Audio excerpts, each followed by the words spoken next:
spawn your vegetarianism? Why did you become a vegetarian in the first place?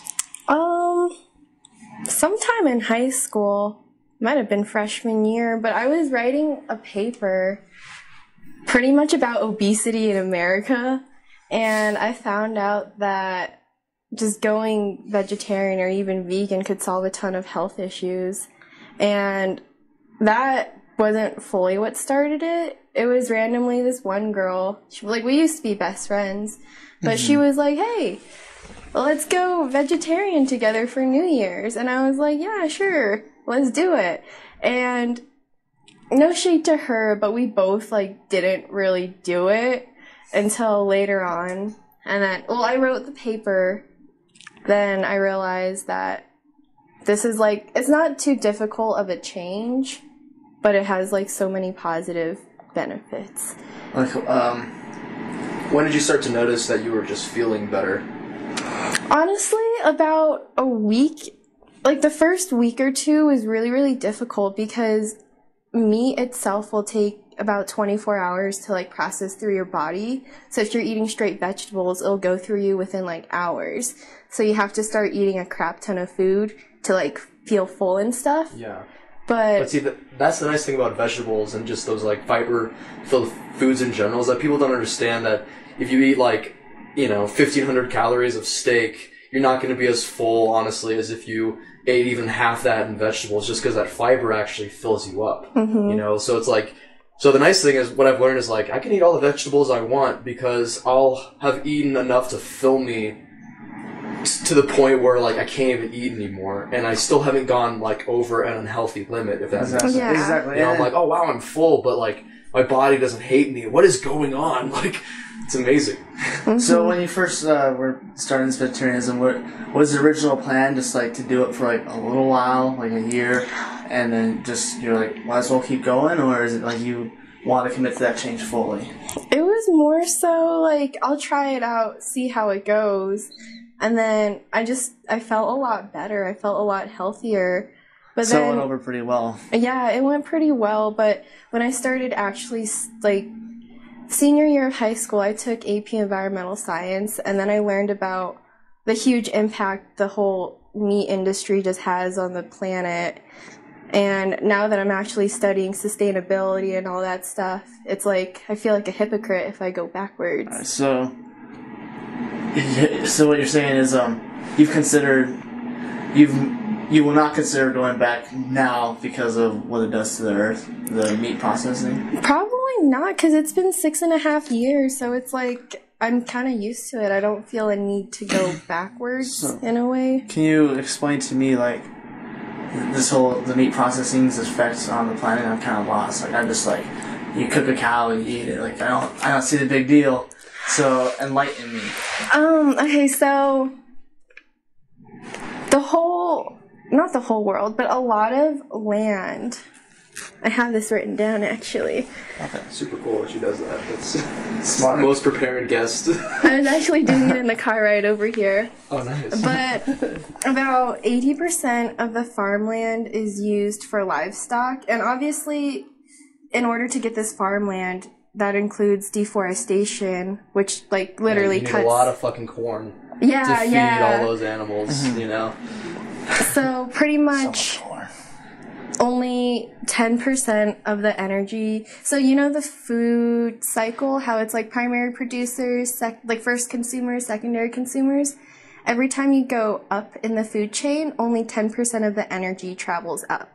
So if more people ate plants instead of animals, we'd have enough resources to pretty much end world hunger. Really? Yeah. And so this whole thing you're talking about, it starts almost a chain reaction of events, correct? Yes. So it's pretty much you have to clear all this land to take care of the livestock. Yeah. And with deforestation, that increases the carbon dioxide in the atmosphere, and that also ruins biodiversity, and a lot of animals are going extinct because of it. Just because it all starts with people eating meat. Kind Well, see, it's like, to my understanding, it was almost an accident that happened, because the thing is, because you could say the same shit about agriculture being, you could even say it was immoral, and it was a mistake environmentally, because, you know, people, because it wasn't initially, like, agriculture wasn't initially invented so we could feed animals, you know, it was, oh man, I can grow all this food, and finally I can feed all my family, and oh wow, that's amazing. And, you know, and then suddenly, because basically, like, you could feed your family and you don't have to go hunt down a boar and lose your brother in the process. It's like people figured out they could grow this shit and eat and survive that way. Mm-hmm. And I guess where I'm lost is, like, why did we go from that to eating meat? I know there's something there in the middle. I guess it's like, I don't know. It's because, in the past, eating animals provides you a lot of calories really quickly. Yeah. So in the past, it's easier to just, like, hunt down, like, a boar instead of having to, like, grow corn and not even know if it's gonna survive the harvest or if something's gonna, like, attack the plants. Also, yeah, like, there's a lot of time, and especially back then when they didn't have, like, machinery, agriculture was a full-time job, like, all day. I think everybody pitches in. Yeah, I think when you were telling me about this before as well, like, even, like, long time ago, like, with caveman times, almost, like, you have, people have to go days without eating, and so when they finally got, like, that kill, like, if they were to take out, like, a mammoth and they could eat it, and that would be enough to sustain them for more days until they get their next meal. So and they can use the hide and stuff for, like, warmth. Mm-hmm. Yeah, that's also. But that was when it was a more natural food chain. Yeah. Now it's very controlled. Yeah, it's like, you know, we could spend a lot of time. See, like, this is why I stopped thinking about the morality of agriculture, because I can easily say, yeah, you know, that was environmentally speaking, agriculture was a mistake, and obviously the chain reaction didn't pan out super well. But nowadays, it's like, when we talk about solutions from here on out, it seems to be everybody should be eating plant-based. We don't need to factory farm animals anymore. It's like, in every way it seems to be bad. Is that fair to say, Janet? Not every way, but a really big issue is that I was told in my, like, world geography class that it's so difficult to change culture. So the fact that a lot of developing countries will look up to, like, the American lifestyle. So they're like, oh, I need to eat more meat and stuff. Just because, you know, you see ads for, like, burgers all the time and stuff. You're never like, oh, look, that's a carrot. Wow. Gotta stop by the store and get that. Yeah. I love carrots. We're also told we're supposed to eat every, like, 2 or 3 hours now, and that's just, like, ridiculous. Mm-hmm. It's not good for you. It's an overwhelming amount of food. But yeah, so you're saying, like, these other countries see, like, the American, like, lifestyle, like, oh man, those dudes are eating fucking burgers and steaks every day, and in taking names, and their aspiration to be like the United States, they start doing the same stuff. So now it's becoming a global issue, the agriculture. Yeah, you can even see in places like China how they're, I don't know if this is fully true, but they switched from developing to developed pretty quickly just because they started focusing on, like, technology and stuff. But you can actually see that their global meat consumption has increased significantly, probably just in, like, the last 10 years alone. Really? Yeah. It was like a very rapid increase. Mm-hmm. It probably was because of, you know, because for a long time they didn't have all that fast food and stuff that we did. And then suddenly America has all these, like, really famous products and restaurants, and they start going over there. It only makes sense that our culture would penetrate China and make them all fat. If we're gonna be fat, they're gonna be fat too, goddammit. Eventually we'll just have wars where on both sides, like, they can barely run at each other, running out of breath. The sniper rifles have to increase range because they can't physically reach each other anymore. White flag. Oh, time out. Lunch break. Lunch break. That's horrible. It's like, oh man, my ice cream melted. So, wait. So to backtrack a little bit, then, Janet, was the catalyst for deciding you're never going back to meat? So it seems like it started with health, and then after, like, even just a week, you start to feel a lot better, right? That was it at first, and then after a while, it was it was more you realizing like environmentally this is bad, and you started to find some sort of passion for like sustainability? Does that kind of sum it up, or was that a little later? That was a little later, but that's like the main reason why I'm sticking to it. Just because the world population is at 7.7 billion right now, and with our resources, we're only able to sustain about 10 billion people. Yeah.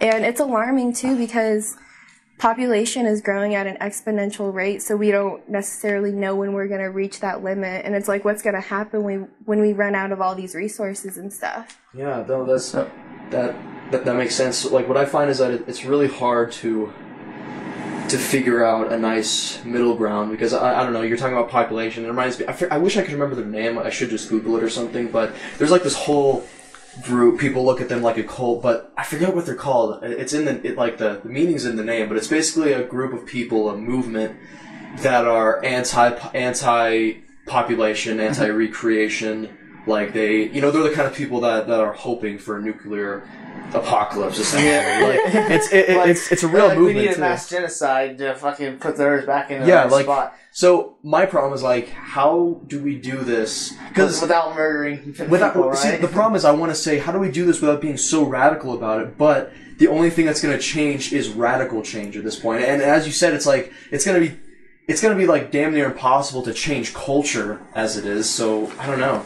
So do you think like one of the biggest issues then with this is the overpopulation?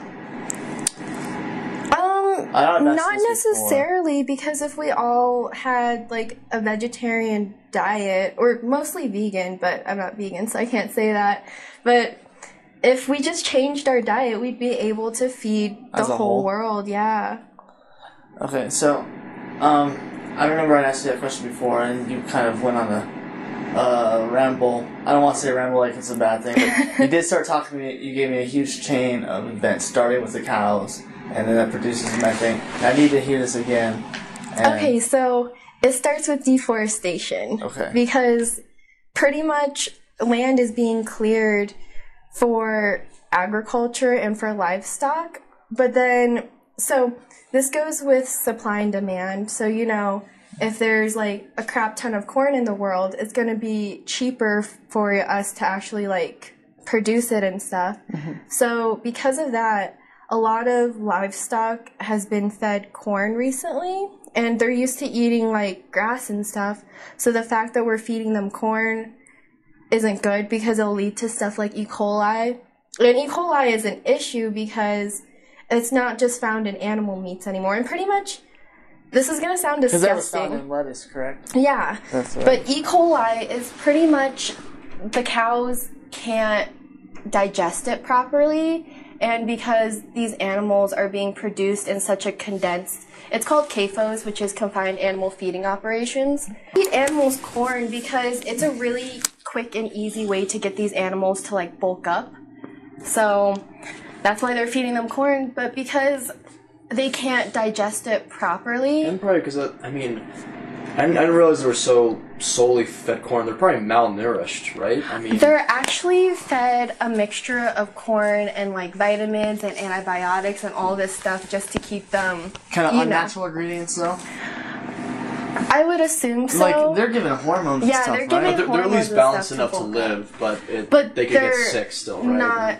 They're balanced enough to live, but not in the best conditions, because chicken itself, like, they gain weight so quickly that their feet can't even support their own weight. Oh my gosh. So that's an issue.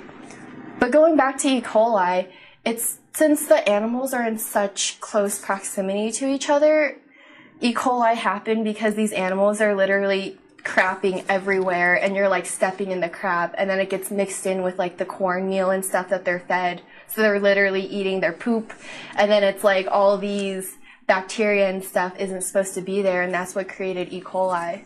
Then we're eating their offspring. Yeah. Their poop. Pretty offspring. much. And it's a huge issue because a lot of the meat industry cares about profits like nothing else. So they won't dispose. It's a very selfish organization. Yeah. So they won't dispose of this waste properly. So the waste will pretty much start contaminating like groundwater and all these resources and stuff. And that's why there was E. coli found in lettuce. Because even though, like, lettuce isn't directly tied to the meat industry, it's just all the runoff that infected it. And it's also a huge issue because since they're not being disposed of properly, all of this crap seeps into the groundwater, and the groundwater is our main source of fresh water. So we're contaminating our own fresh water, which is also another issue because so much groundwater is being used for these crops and for these animals. Oh, gosh. And then, can you also explain to me the methane gas that's produced? Oh, okay, so methane... Because this is a whole nother tangent of shit that happens just because of what starts with deforestation. Yeah, well, isn't that because, to my understanding, there's like just an abundance of livestock burping and farting everywhere and releasing methane into the atmosphere, correct? Yeah. Yeah, so... And so methane... It's basically like another thing, like another consequence of, you know, letting the livestock get out of control. How bad is, like, this methane gas? Methane... You don't hear about methane as much as you hear about carbon dioxide, because carbon dioxide, there's more of it. That's the most prominent greenhouse gas, right? So there's more of it, but methane is actually a stronger, like, greenhouse gas, and that's actually what's causing the hole in the ozone layer. Is the methane more than the carbon dioxide? Yes. Really? Wow. So. Okay, so it's got a whole bunch of notes. So let's start. Are there like health problems with the consequential of methane? Like how can methane hurt, affect our day-to-day lives? I guess because that seems to be what people care about. I guess you know what I mean. Unfortunately, we don't live in a generation that is thinking too far down the line. We're like, oh well, unfortunately, if it's not in my lifetime, then who gives a fuck? You know, it's like. Whereas I try to care about my children's children, but even me, I'm pretty present-minded and near-future-minded. Unfortunately, it's hard to look down that far. I don't necessarily know how that affects our health because when people talk about greenhouse gases, they're talking about like the whole mixture of just crap, and it's not even just crap in the air because, like specifically carbon. A lot of people are like, oh, carbon dioxide's in the atmosphere, like, this is so bad and stuff. But something that people don't realize is that only 750 gigatons of carbon is stored in the atmosphere, and there's 38,100 gigatons stored in the deep ocean.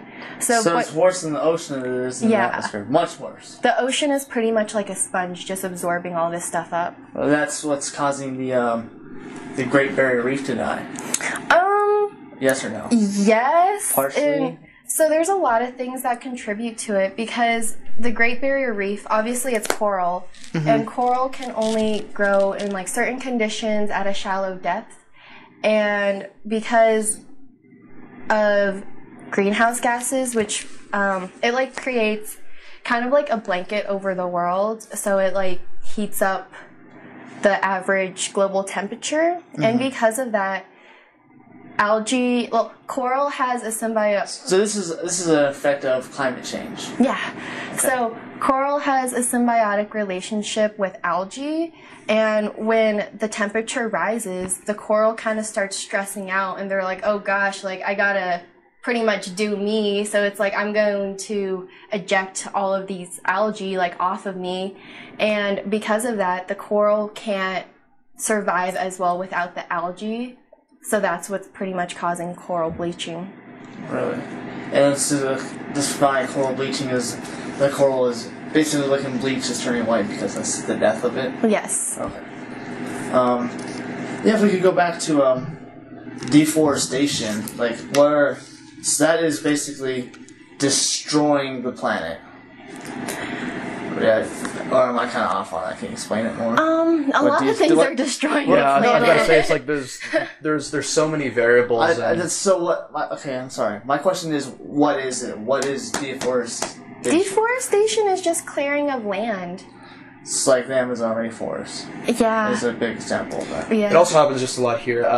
Again, a simple way to put it is, you look at the supply and demand, they're like, oh, we can make a lot of money if we put a bunch of livestock here and sell the meat and, build a farm for our family or whatever. And so they tear down, naturally occurring like woods or whatever, and then build corn farms there or whatever, pot farms even. So that's also a thing, like here in Colorado Springs, like basically Colorado Springs is expanding north and east right now.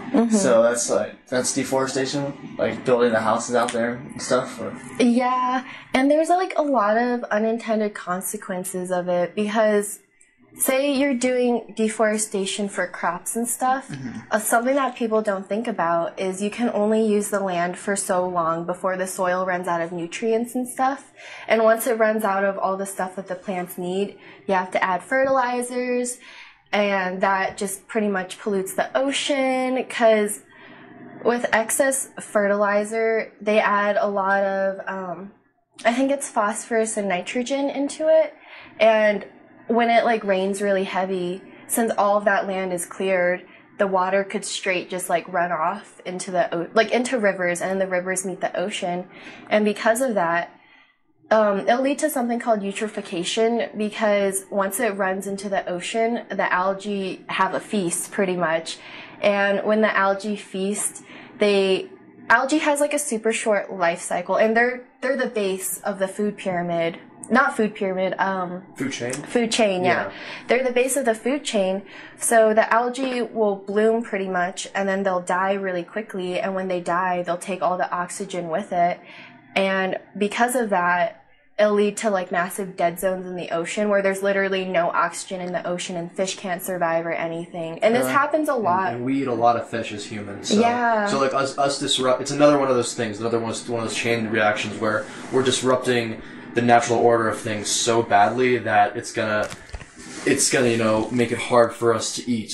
I'm talking in the way future, and that's me just being a selfish human. Like, oh man, who cares about the life besides us? We can't eat. But unfortunately, that's what I'm worried about in all this.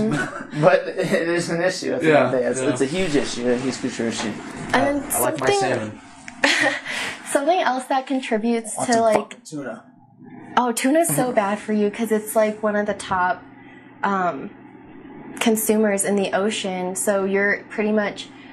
So if like the smaller fish have mercury and all that, the tuna is eating all the mercury, which means you're eating the tuna. That eats the mercury. Yeah. So now I'm eating mercury. It's funny too because tuna's sometimes nicknamed chicken of the sea, but it's actually like they're way too relative to each other because chickens eat like the worst shit and they're like the dirtiest animal that we eat, and then tuna is like the sea version of that. They just eat like way too much shit, and they're enormous, and they have tons of mercury in them, and we're like, oh yeah, can it up and let's put it on everything. That's like, nice. I eat, especially like in the field, like in the army, I eat a lot of tuna. Oh yeah, I ate tons of herring when I was working at like Gravity Play, like same kind of shit. Wow, I didn't know that. Can you go back to it before I made the stupid tuna joke that you were talking about? So another thing that's crashing the fisheries is so obviously climate change is real. I'm not gonna argue, but because of rising temperatures, the glaciers are melting,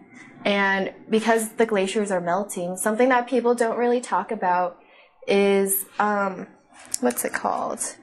It's called the meridional overturning circulation, which is pretty much how the ocean circulates. And because the glaciers are freshwater and the ocean is mostly saltwater, freshwater is less dense than saltwater, so the water is pretty much striated, and it affects the whole overturning circulation because that's how nutrients from the deep ocean... So the nutrients get there when fish pretty much die, and then they sink to the deep, and the overturning circulation will actually bring all the nutrients back up to the surface, so life can live that like throughout the whole ocean. Because life normally can't live without sunlight, but because of that circulation, it's able to live like in the abysses and like the deep ocean floor where the sun doesn't reach. Sorry, can you explain in layman's terms to me why things are able to exist in an abyss, like those really deep reefs and stuff, without light? I guess I don't understand what you're talking about. So, some fishes... Well, obviously, there's a ton of different fishes. I think it's just fish. No, actually, that's another one of those ones that, like, just like how persons became a real phrase 5 years ago, fishes did. I remember when I was in 5th grade, it became a word. Really? I don't know why, but Fishes, I remember that. so fishes is grammatically correct. Yes, sir. Wow. Yeah. Fishes it is. Fishies. Fishy. But, animals are crazy. Like, they can adapt to live anywhere, really. Because, you know, what's so it that's called? almost evolution. Yeah. Like, even the anglerfish, they have, like, a little light bulb attached to their head. Like, that is the weirdest product of evolution ever. Like, how could people... Why are there people denying that evolution is real? Like, even if you're religious, it's like you should be able to realize, okay, yeah, like, a fish... A fish has a light bulb on its fucking... When a fish got a light bulb to see... How the fuck can you tell me it did not evolve? Like, that is... But it's kind of crazy how that works, how people adapt, how species adapt to fucking overcome. Just giraffes, too. Like, I bet there were some short-necked, weird-looking motherfuckers before. They probably look like horses, honestly. Yeah, I think giraffes did... the theory is that giraffes evolved from horses, correct? But where did the spots come from? What are they trying to blend into? The Sahara, right? I don't know. No, like, I think it's like it's almost like a natural camouflage, like, out there. Probably. Like, in in, like, Africa. It seems like they would kind of blend in. I mean, it could also just be, like, that they breeded from something else. Like, maybe they weren't originally, like, just horses, you know? Maybe they were, like, something a little different. Kind of like how humans weren't really, you know, monkeys or apes. We were kind of a... We were like a primate. We were like a cousin of a primate essentially before, you know. Yeah. Weren't exactly that, but anyway, back on track. We were unpacking the deep sea. Like, how could animals live? So it's almost just like a product of evolution. Yeah.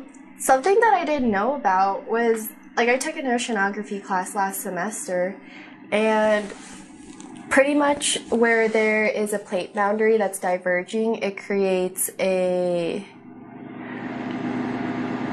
midridge, and the midridge is pretty much volcanic activity happening in the deep ocean. So that's why you have the Ring of Fire, right? In the Atlantic Ocean also? Yeah. But then you'll see that there was actually... So it was really cool because we actually Skyped an oceanographer that was, like, on a submarine, like, exploring the deep ocean. What? Skype? Wait. They have Wi-Fi in the submarine in the deep ocean. That is insane. Technology is fucking... What a time to be alive. Holy shit, that's insane. I mean, we are a bunch of hairless apes that sent more hairless apes to the moon, so I guess it's not that surprising. Still... But we were Skyping with these oceanographers, and the ship was actually called the Falcor, which is really cool because if you go on their website, you can actually see live footage of, like, what they're seeing. And they, like, saw these little deep ocean crabs that are literally living off of the sulfur given off by these, like, mid-ocean ridges. Really? Yeah. So that's... Can we even, like, see sulfur? Like, can the human eye even see sulfur? We crabs know... eat it? Yeah. What the fuck? We just know that it's there because it's what comes out of volcanoes on the surface. So it's like what comes out of the mid-ocean ridges. Absolutely it's all insane. the same process. It's the fact that everything is almost connected to each other. It is. It really is. Everything really is connected. It's like like the circle of life. Yeah. You kind of like think Lion King and like laugh about it, but like, it's a real thing. It's true, you know, like a giant circle. All of us, including humans, we all exist in this system of sorts, but the human ego really detaches us from that reality. Mm-hmm. You know, we all get really hung up on this concept of the self, which is bullshit. Yeah, and it's a negative outlook on everything. Honestly. Yeah, it actually is. But you know, people are so attached to their egos that they think life is meaningless unless they have. You know, like, unless, I don't know, it's so weird, unless they believe that there's, like, some little man called the self behind them pulling all the strings, you know, it's like, I don't know. So that's a whole different thing, I don't want to get into that right now, but... but like we were saying, like, you know, that's why these conversations flow so easily, is because it's connected. In some way, shape, or form, there's a connection there. Like, everything on this earth is, like, connected to one thing or another in some way, shape, or form. That's just kind of it's like, it's overwhelming my mind right now. It's like I'm just like trying to fathom it. That's why I'm like vocalizing my thoughts. It's good. Could I actually get on a quick side tangent to explain? No worries. Because today, literally at work, on my short break, this was literally today. I finally put together why I don't believe in the self. This manifesting right now isn't just random. I really did realize why I don't believe in it. So, before you start on this tangent, can you kind of explain to me this whole philosophy of the self and the it almost might help to explain it as I'm debunking it. Okay, fair enough. Yeah. So I guess I can start it like this. Most people seem to believe that their mind in some way, shape, or form is separate from their body. And they'll say these ludicrous things like, "Oh, I wish." I wish I had LeBron James's body. I wish I was me, but in LeBron James's body. And this is. And I can vouch for. I have said stuff like that before. I look at Zac Efron. I was like, "Fuck! I wish I had Zac Efron's body." He's so sexy. Exactly. Like that's why it's such a good way to explain it, because we all have thoughts like this. But the thing that's ludicrous about it, it's not me making a judgment. Like, of course, everybody wishes they looked a little more like Brad Pitt or Zac Efron or whatever hot chicks are out there too. Yeah. I know. See, it's funny that guys. Like, we're not talking about, like, hot chicks or anything. We're talking about all these hot guys. Like, guys are so weird. It's envious. Yeah.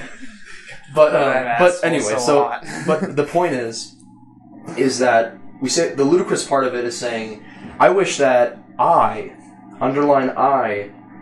could have LeBron James's body. Like, I wish me was in LeBron James's body. And then what I realized today is, like, that doesn't make any sense, because here's where people get messed up. Your mind isn't separate from your body. Like you're not this entity that's above your body pulling the strings. Like, it's not like that. Your mind exists in your brain, and your brain is a part of your body. You are. It's all one thing. What I realize is we're people. Of who you are. We're people. You're a person. There's not. So, okay, I'll go back to the LeBron James thing. If I said, I wish that I had LeBron James's body, then I'm saying, I wish that I was LeBron James. I wish I was that person.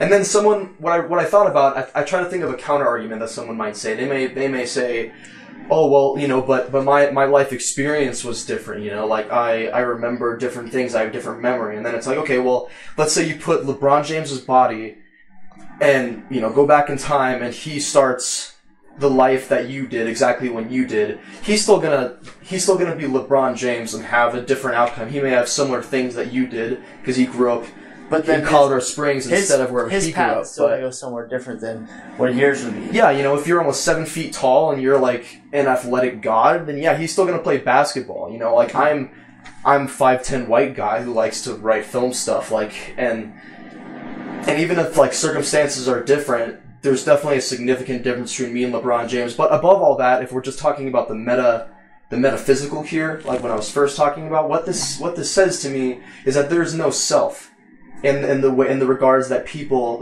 talk about the self. I mean, you're still a person, but the self theory is like, it's essentially saying like, that I could say something like, oh, I wish that I had LeBron James' body, and saying that your mind is separate from your body. And, like, as in, I could plug in my mind to somebody else, and then I would be that guy. It's like, nope, your body and your brain, it's all one thing. It makes up who you are. Like, like, you're not you without your body, and you're not you without your brain. You need it together to be yourself. And the only other counter-argument I could think of is if people who are incredibly religious who say, like, all your essence is, like, in some sort of soul or something, I still just feel like that doesn't make sense, because it's all connected. Even if you have a soul, your brain is still a part of your body. Your mind is still just inside your brain, and the way you manifest all of your actions are gonna be in relation to all those variables. Your body, your brain, how it all works, your mind, whatever disabilities you may have. All these things make up the way that you act, and so yeah, I don't think there's like a separate entity called a self, getting to choose all this stuff for you. Maybe I don't explain it in the best way. No, but I 100% understand what you're saying, what you're getting at. Well, that's good. Yeah, that was just a side tangent. I realized this today because I always of course. I've always had this suspicion because it's like certain things just didn't make sense to me. Like a lot of these I statements. I don't know. And like at the end of the day, you might not ever have LeBron James' body if that's what you want, but you can strive to fucking be in the best shape that you can be in. Be as athletic as that's. I mean, it's a little unrelated. But but I see what you're saying. Yeah. I guess I was just talking about the purely like. No, I understand. It was just an analogy. I was kind of going on that real quick, but I can understand. Like I have said things before. Like I wish I had the quickness and agility and speed as Usain Bolt. Yeah, exactly. Like a professional athlete. Like then I wouldn't be who I am. Yeah, like I'm proud of who I am. Yeah. That's a little inside joke at work. Alright, that's...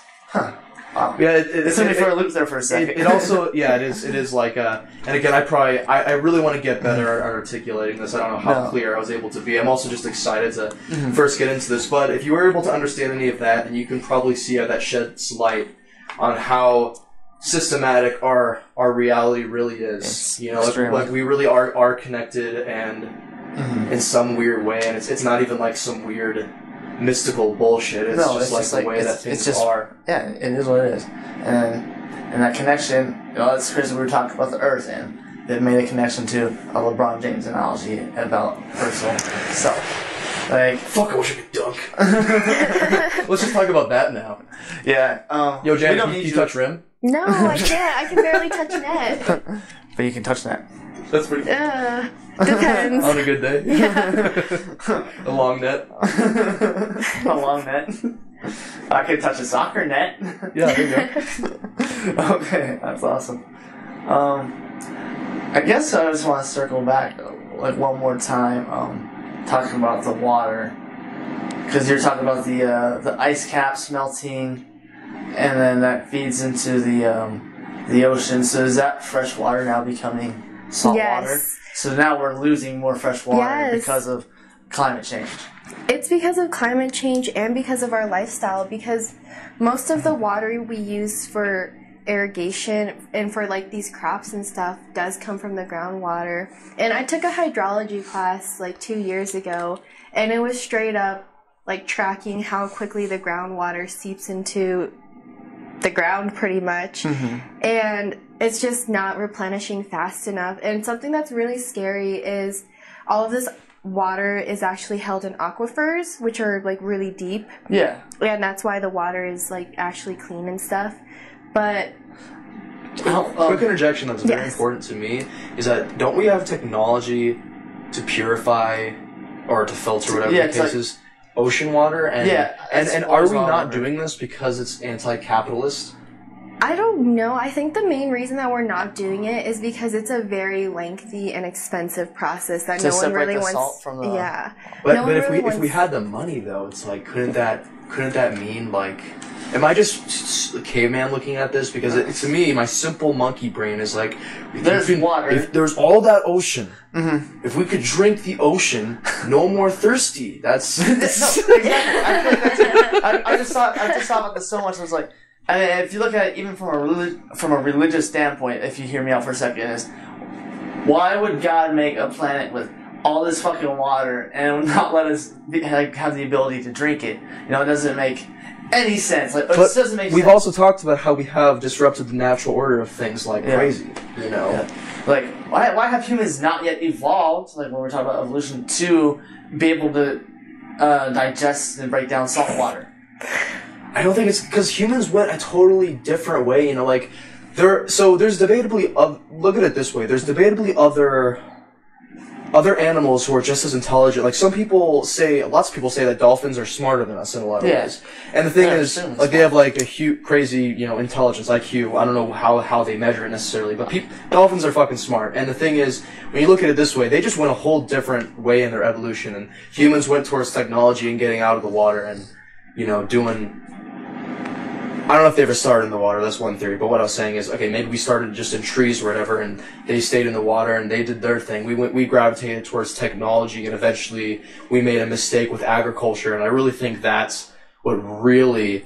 I think that's honestly what, like, blew everything. Because if we never had agriculture, our population wouldn't have exploded the way it did. And also, I mean, here's where that gets muddy. I don't want to get too off tangent here, but, like, when you create agriculture and we don't have to hunt all the time, then you set off also a chain reaction that allows people to become more domestic. Now people can relax a little bit. You know, people can relax and then they start focusing on love, a little more relationships, parenting, stuff like that. And then that kind of evolves the mind a little bit. You know, your psychology changes and people basically as they find, and then from there, as people find more and more ways to, as technology gets better and it gets easier to live, people can become more and more domestic. And we can relax and we can create beautiful art and we can make movies. And this is why it's such a hard dilemma for me, because I'm so happy that humans have become so advanced in this regard and we're able to domesticate ourselves to relax and make beautiful art and stuff. Like art is literally the thing I care about the most, but also I look at it and I'm like, man, that was a fucking loss environmentally, and like we're destroying this planet because agriculture blew the fuck up, and now the solutions are becoming so impossible to grasp.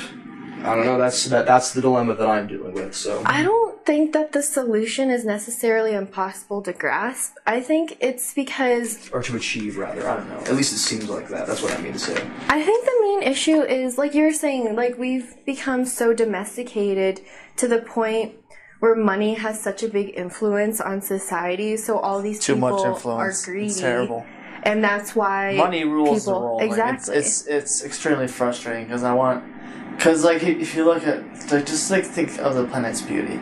Think about the Great Barrier Reef. Think about the Rocky Mountains, the Grand Canyon, just like global beaches, like the Mediterranean. Like there's so much in the world, and it's unfair to people because now we're not able to see it because we can't afford it.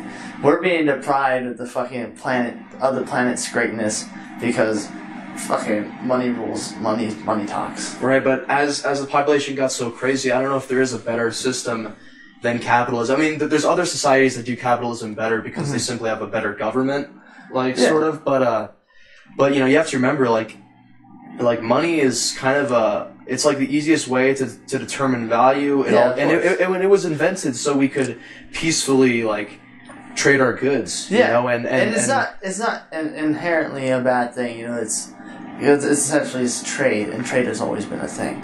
I can't just expect somebody to give me their food and nothing in return. And again, it's like money makes value as much as it can an equal thing, so I don't have to be like, okay, I'll give you 100,000 chickens for that plasma screen TV. You know, it's like... Yeah, I mean, what am I going to do with 100,000 chickens? I mean, you could have a chicken farm. And then you make the environment worse, Tristen. So good job. So, if we're back on the topic of the water, though, so we got a little off. Can you tell me, once again, the groundwater, there's a lot less than there's saltwater? Like, how much? Like, what's, like, the ratio? The notes? Yeah. So there is 97.5% fresh water in the planet and only 2.5 saltwater, and there's only 2.5% of fresh water. So if the global water, only 2.5% of the global water is fresh water. Fresh water, yeah. And only 30% of that 2.5% is accessible to humans, because the other stuff is like in glaciers and stuff, and we're not gonna like go to a glacier and then like collect all this water and bring it back. Wow. A lot of ice to move. Yeah, but it's all melting anyways, so. The water is such a, it's such a luxury. Yeah. But it's so convenient. I just go into the store and I buy a water bottle. Now I'm like, I don't think anything of it. But there's only so little. It's like limited, and people don't realize that. And it's too scary to think about. I think that's why people don't think about it.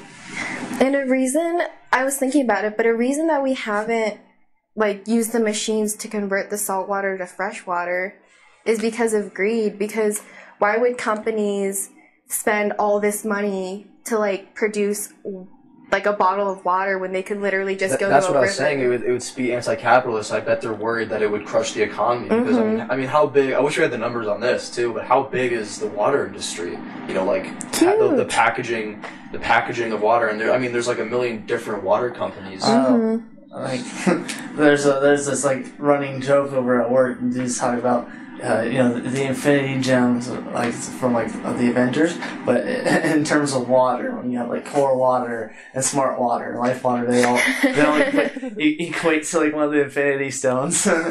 It's so dumb. It's so stupid, but it's like oddly funny. Yeah. But yeah, like the water industry is a huge industry because people always need water. Yeah, it's like it's funny because I wish I had one of my ANCAP friends here because I have all these friends who are anarcho-capitalists, which means like they really like capitalism, they don't like government, so they're anarchist capitalists. They like money, they like how peaceful that can be, but they hate the government. But sometimes I don't know, I'm too scared to debate them sometimes because they have a lot of strong points. But when I really get talking to someone like you more, I'm like, but dude, isn't there like some possibly intrinsically bad things about money? Like it seems like it's so easily turn into greed and so negatively affects the sustainability of our planet, you know. But then so then I start going, okay, maybe we need more like socialism. Maybe we need to put some smarter people in charge. And then I'm like, oh man, but that doesn't work out either. It's like there's no perfect system. It's just, exactly. You're only having systems that's gonna work for right now, and right now it's getting worse progressively. Let's just go buy an island. Oh no! Don't get an island because sea levels are rising, so all the islands are gonna be gone. That's why we have Janet here. So we don't buy a fucking island. Let's just go buy a boat. What can we buy, Janet? Can we buy anything? A cruise ship? A solar-powered boat. There you go. That'd be dope. That'd be dope as fuck. Okay, so I guess that kind of ends my interrogation with the planet and the climate change. I guess you want to talk more to me about climate change. I'm here to listen. But if you're good, I mean, I can trigger you real quick. Oh gosh. Now you know triggered. So we were playing back home in Minnesota. We were playing this game, Taboo. I've heard of it. Never played it. So basically, it's almost like charades but vocals. So we have to get each other to say a word, but there's a list of words that we're not allowed to use. So if the word is like stop sign, or if I can't tell her, I can't say the word stop, or I can't say like four-way, something that would be like super obvious. You know? Probably not like a direct synonym either. Probably not like halt or something. Yeah, exactly. A halt sign. You can't say that. Yeah. Well, the word was she wanted me to say triggered, and she's like, all these people nowadays like on the internet are always this and stuff like that, and I'm just like, horny. I know it's like, I don't know. I think I said something insulting, but it wasn't triggered, and she got.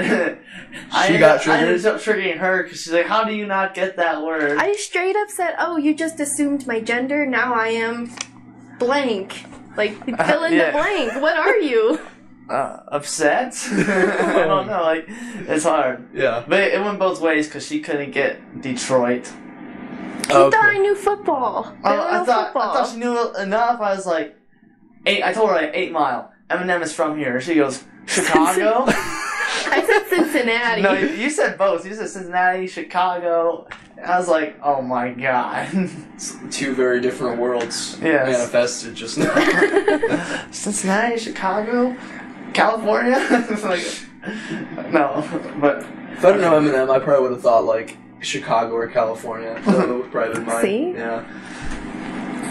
I think I wasn't allowed to say Motor City, but I don't know. I don't know what that means. Okay. Isn't that a car place? It's Detroit. Oh, I don't know that. Okay. So do you have any ideas about, I guess, in broad strokes, do you have any general ideas about, solutions to a lot of these environmental crises? Honestly, I guess we've been kind of breaking it down as we've been going. Yeah. But I mean, if you were to, again, in broad strokes, kind of sum things up, what would you say? this goes back to the whole meat industry. Like, I'm not saying, like, oh, you have to go vegetarian or go vegan, but Like, the two big things that you can do is either have, like, a meatless Monday, because even just not having meat for one day does make a good amount of progress for all these issues, or just to stick with organic stuff, because organic doesn't really feed into all these issues as much. Yeah. And so, if everybody was to have, say, like, a meatless Monday, no meat was served or eaten on Monday, and it was like an international thing, or at least a national like thing we did, would the changes be pretty like effective quickly? I mean, since we have 7.7 billion people on this planet, and about 325 million in the United States alone, so even if just the U.S. were to do it. So the changes will be seen, but since we've been living our lifestyle for so long, it just takes a lot of time for the planet to recover. Because since I'm studying geology, I realize that geological time scale is crazy. Like, the Earth is so old. Because just last year, I was working with sediment records in the deep ocean. I was like 50 million years old. And that was only the top 10 centimeters of the deep ocean. Really? And it's 50 million years old. Like, that's crazy. Yeah, that's like stuff like that's been melting.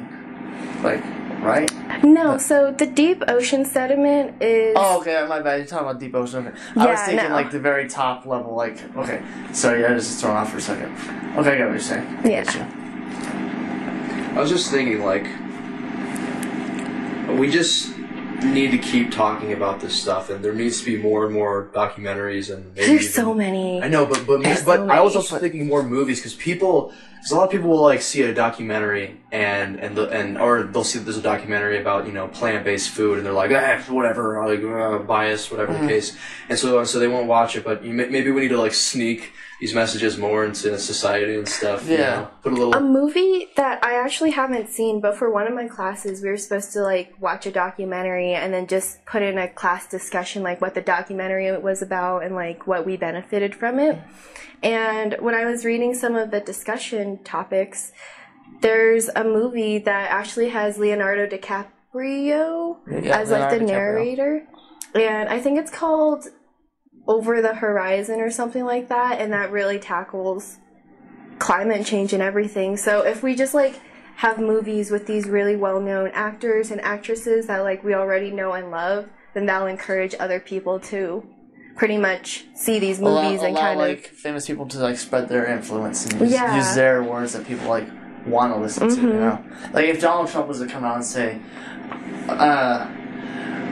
meatless Mondays from now on, people would be like, well, fuck you. But if like it's like an actual like inspirational person, like so that people care about, like Leonardo DiCaprio, like people are gonna listen. And I could be wrong about this, but I think a lot of celebrities are going vegan. Like, I'm pretty sure Liam Hemsworth and Miley Cyrus are both vegan. So if it's like, if you look up to these celebrities, it's Jeff like Goldblum. I don't know who that is. He was, Jurassic Park. Anyway, 80s guy. Yeah. He's into jazz now and all that shit. Anyway, but so I was just gonna say that, you're totally right. There's so many vegans, and especially when they can hire, like, chefs and stuff to make like, really good shit. People forget, you can eat deliciously and eat vegan and everything, but another quick thing, another quick tangent that I had to enter in here is I was thinking, like, what if this is radical now, but again, we need radical change. What if they illegalized factory farming but they still allowed hunting? Because hear me out, there are people that like just really want their meat, and you're not gonna be able to change that to some degree, at least for generations. But if you just allow people to hunt and they still have to go through the process of getting a hunting license and go out and kill an animal themselves, there is so many people. I would argue that like 80% of people that eat meat wouldn't kill an animal themselves. Like they wouldn't go to that extent, or they wouldn't put in that much effort. They may not even be able to handle it mentally. Like, I don't want to kill things, for example. I just don't. But I'll eat meat because it's so convenient. But it's like if you had to see how much you have to go. I mean, obviously, a lot of people, like hunting and they like doing that, and so I'm just saying it's one of those things that you could change. So it's like, it's one of those radical changes you can make where, you know, you make it illegal as a factory farm because those are just obviously wrong, but it's like hunters will always argue that they should still be able to hunt, so maybe you just let them, and there'll be like 80% less people, And then, you know, eating to add meat on to stuff. that, maybe you can also allow personal farming for yourself, right? Like, if I already own a farm, and I own my own cows, like, I should be able to do what I want them, right? Yeah, I mean, it's like, it's one of those things that it may be hard to be perfect, but I mean, Mm-hmm. oh, but also, if we just like get our foot in the door doing stuff like this, maybe illegal, I don't know, I'm not like a politician or anything, I hope people don't hate me for this saying this, but it seems like it'd be a good option to legalize factory farming and allow, like you said, personal farming and hunting, and then you just go that way. I have something to say about Do it. because Because you're definitely way more educated in the these fields. meat industry actually has a lot of power. Like, it's so crazy because I think the documentary was called Food Inc. And they were talking about how, like, 50 years ago we had, like, 100 different meat industries, and now it's 5 industries disguised as everything. Like, Tyson is a huge industry, and they have so much power that these farmers... So, okay, let's get back to agriculture, because this kind of relates to meat too. But there's, like, a lot of organic farmers, not a lot anymore, but in the past there used to be a lot of organic farmers before we, like, developed all these fertilizers and stuff like that. But then when Monsanto came around, Monsanto is crap, by the way, but What was that again? Monsanto, it's a company, and they're so smart about how they, like, ran the whole industry, because at first they came up with GMOs, which isn't necessarily bad because it's just, like, genetically modified organisms, so it's kind of like natural selection, but we're putting steroids on it. It's artificial selection. Yeah. Well, yeah. And so they created the GMOs, and when they created those crops, they also came up with, like, they kind of made it like a duo pack. So it's like, if you're getting our GMO seeds, you have to have our GMO fertilizers and pesticides and herbicides and all that stuff. But the thing is, since these things are so genetically modified, they're pretty much like crops on steroids. So even if, like, the wind blows slightly, all of the pollen will end up on the organic farms, so their farms are getting contaminated with GMOs too. And then Monsanto, since they're such a big and powerful company, they'll literally, like, go to these farmers and be like, hey, you're growing our crops, even though that wasn't their intention, you know, just like with air circulation and stuff. So they'll pretty much run these farmers out of business, and they'll be like, you can either join us or we'll sue you. So wait, was it deliberate then in the end? What do you mean? Like, were they trying to do that? Were they trying to run them out of business with Monsanto? Yeah, because Holy shit, that is Monsanto smart. is pretty much a ton of farmers that got stuck in a cycle without realizing it. Because in the past, farmers would, like, keep their best plants so they could, like, replant the seeds next year. But Monsanto pretty much has seeds that will only last 1 year. So you have to keep purchasing seeds and products from them. And the farmers, because of supply and demand, the farmers don't make enough money to buy themselves out of the loop. So once they're in, they're kind of stuck. And that goes with the meat industry too. It's like, once you're, like, not doing organic farming and you're growing for these big industries, they have a quota that you have to meet. And if you don't meet the quota, then you're, like, pretty much screwed over, because these companies will sue you. So yeah, it's like, Food Inc. Watch it. It's really great. yeah, you know, and that's like one of the most famous. That's like the documentary you're supposed to go watch if you're into this stuff. And I honestly think that I haven't watched it in the past because I've been so biased towards my meat. It's also just fear, like, because nowadays I'm still probably afraid to see it just because I'm like, oh, I know I'm gonna watch this and I'm gonna be disgusted, I by don't my want, habits and. like, ignorance is bliss, right? Yeah. Like, I don't Yes, want to it's know. supposedly, like, I just watched a great documentary. It was literally one of the first movies that came out in 2019. It came out, like, January 2nd, and it's called, I saw it on Amazon Video. What was that called? Oh, shit.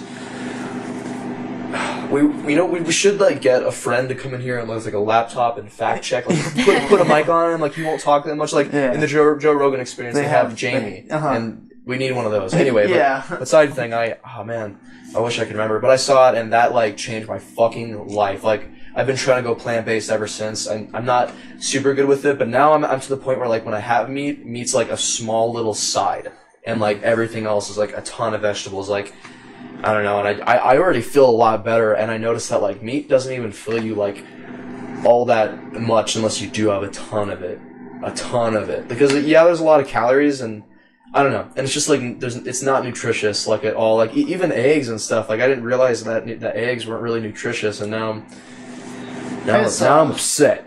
What confuses me on it is saying like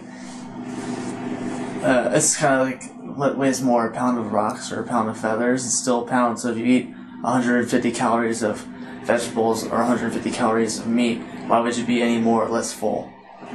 I'm sure that she knows a lot more about this, but I'm not a nutritionist or anything, but it's just pretty much how your body takes all of that stuff in, because it takes, I think, anywhere from 24 to 48 hours for you to fully digest meat, but with vegetables it's like 4 to 6.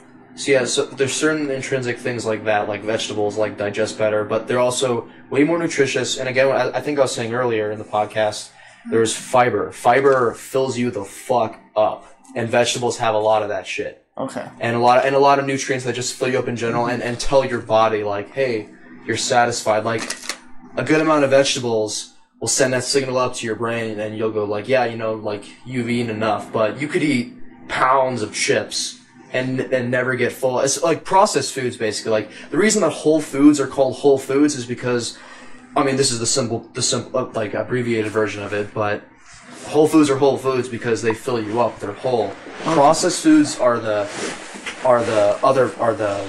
contrast to that. Processed foods, they don't fill you up. They don't have all that good fiber, all those nutrients that fill you up, and that's why you could eat so much processed food. Like why you can eat, why some people can eat 50 hot dogs, but not that much weight in vegetables, Yeah.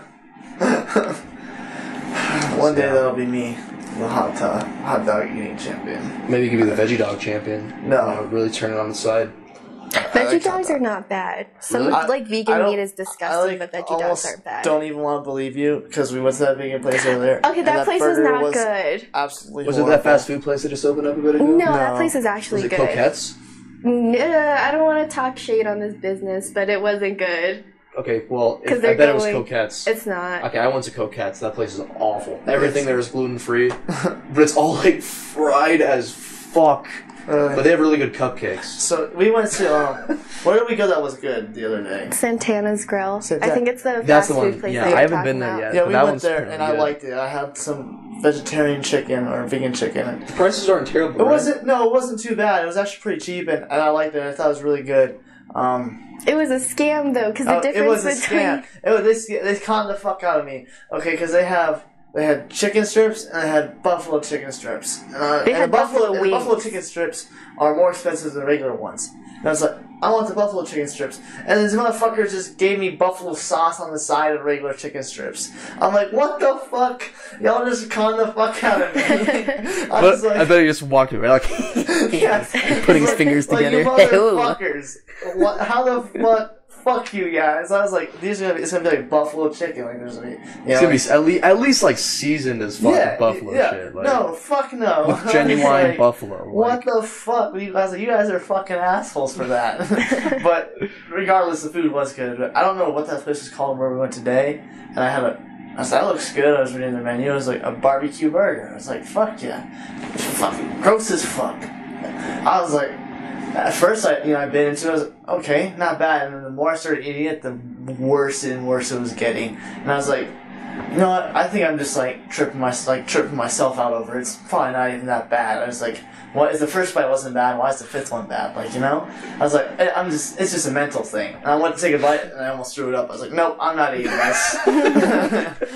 Your optimism got the better of you. Yeah, I was like, this is terrible. Yeah, a way different thing is that like I've done that with like undercooked eggs before. Like one time when I was working at, I won't talk about them, but they're right across the street from us, and I used to work there, and so like they made me an egg sandwich like one day, like eggs and bacon or something, and they just fucking like they have like a weird way of cooking it where like they put it in a plastic thing and then put it in the microwave, and it usually works, but I think they like put too much egg in it or something. And when I was like eating it, and I was like, this tastes weird, but I'm hungry and I only got like this much time on my break. So I'm like, I keep eating it. I'm like, I feel kind of sick, but like my saliva feels weird if that's a thing, but okay. And I keep eating it.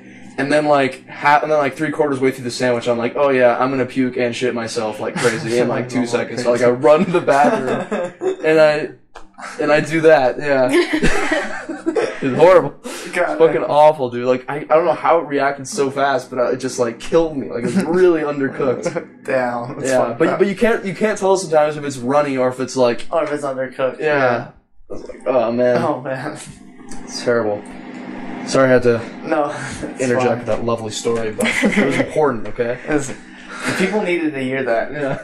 If they can only hear one thing in the podcast, it was that story. Yeah. Star that section. Yeah, I'm gonna cut like the first hour and just do that. And just put that in there. So I was like puking and I was shitting, I ate all these eggs. It was a good old time. It's fucking great. Fucking, okay. Alright, Dan, So what else do you have on there? Do you want to guess- get into a different like section? I guess there's one more thing I wanted to ask, because we went over a lot. If you could fix, and I want this to be one that we all answer. Okay, if you could fix one thing in this world, it could be anything. Anything doesn't have to be directly related to climate change, but anything in the world. If you could change one thing and fix it, and you don't need to provide a solution, and you could just snap your finger and it's fixed, what would it be? That's super hard.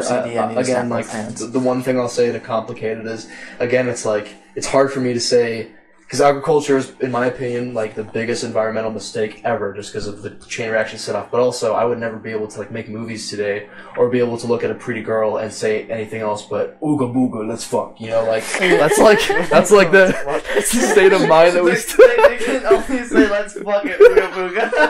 But they can speak perfect English for let's fuck, and then they just random fucking words. Ooga booga. Yeah, but let's fuck is actually the oldest phrase on the earth. But if we could never domesticate ourselves, then yeah, that's all it would be. It'd be very primitive. So I thank agriculture for that, but I don't think that's necessarily true though, because I was reading somewhere that they found like cave paintings in Neanderthals. Like Neanderthal cave paintings. So if they had time to still hunt and do all that stuff and still make art. So you have to remember, I'm a photographer and I'm a filmmaker. I don't think we would have gone that far, is what I'm saying. Yeah, especially with technology. Like I just imagine like a caveman, big old beard, like with one of those like French like beret hats, and he's like, they may have been able to put on plays. But again, like language is a bit. I don't know. Yeah, I'm not gonna try to rationalize caveman theater. Fuck that. Caveman theater would be a good movie premise. Though. Now I want to make a play about cavemen.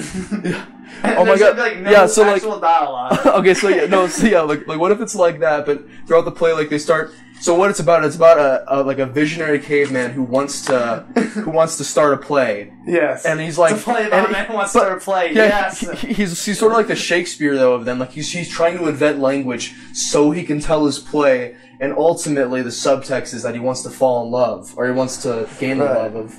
He wants to make. He wants the love of the most beautiful. What the fuck am I talking about here? You asked a good question. I'm sorry. This happened before. Okay, we have the movie The Man Who Can Feel Nothing. We need this. Yeah, like and it's like an accidental segment of every time. I think in almost every episode we've come up with a movie idea or something. But now we have a play, caveman theater. It's moving. It's funny. It's for the whole family, except for like those last scenes when he puts on the play and he gets laid like a ton. Like a ton. So it's like it turns like almost full porno at that point. Oh god. Like what kind of play is this? Oh my god. The curtains fall and then it'd be like this next section is rated R. And over the curtains come back open and yeah. He's like Dad's like, sit down, Billy. It's about to get good. My favorite part. No. This is the best part. I've been here 4 times just for this scene. Okay, so live action. Let's unpack what you actually said. Okay. So let me just reiterate. Yes, the question. please. With like snap your fingers like Thanos. You can fix one thing in the world, anything, and you don't need to provide a solution. Just any issue, and it will be instantly solved. If I go to Janet first, what do you think? Because I did mentally prepare her for this question. The first time I asked her she told me she wants to fix the homeless population. But I changed my mind. You changed your mind, okay. Yeah. I'm glad you changed your mind, because I had a strong disagreement with the fact that why would that be your number one issue of all things. I understand it is an alarming issue, maybe it's top 5, but I feel like there's a lot more issues we can expound upon. Something that I would change is, like, probably our consumeristic lifestyle, because that just, I don't know, it affects the planet a lot, and times have changed to the point... So consumeristic is kind of the stuff we have been talking about, right? Like with the meat industries and stuff like that. Well, just like consumerism, how people just always want to buy new things. Like, oh, I want the new iPhone 10, so you would whatever. you would want people to change the stigma on buying, like, on consumerism, and just and live a more, like, modest lifestyle, right? Well, I like the whole idea of, like, how back in the day, instead of, like, if something's broke, they would try to fix it instead of just throw it away and be like, okay, I'll get the new whatever. Mm-hmm. Because there's something called fast fashion, and stores like Forever 21 and just like Wet Seal and all those people, they literally design their clothes so it shouldn't be able to last like more than a year or two. So you would keep coming back and buying. You mean more physically or stuff. stylistically? Physically, because wow. like the material just isn't as good. Because like you can even look like in stores like that, their clothing, they're soft, but it's like really thin. It's like really stretchy. So if you just like stretch it a little too far, it's never going back. I imagine that's mostly female clothing too, because like it's. I feel like it might be the whole industry. Really? Because like I feel and like it's probably my a thing that's happening even more and more often. So it might have been initially females, and now the male industry is starting to. You know, male fashion is as big as it's ever been right now.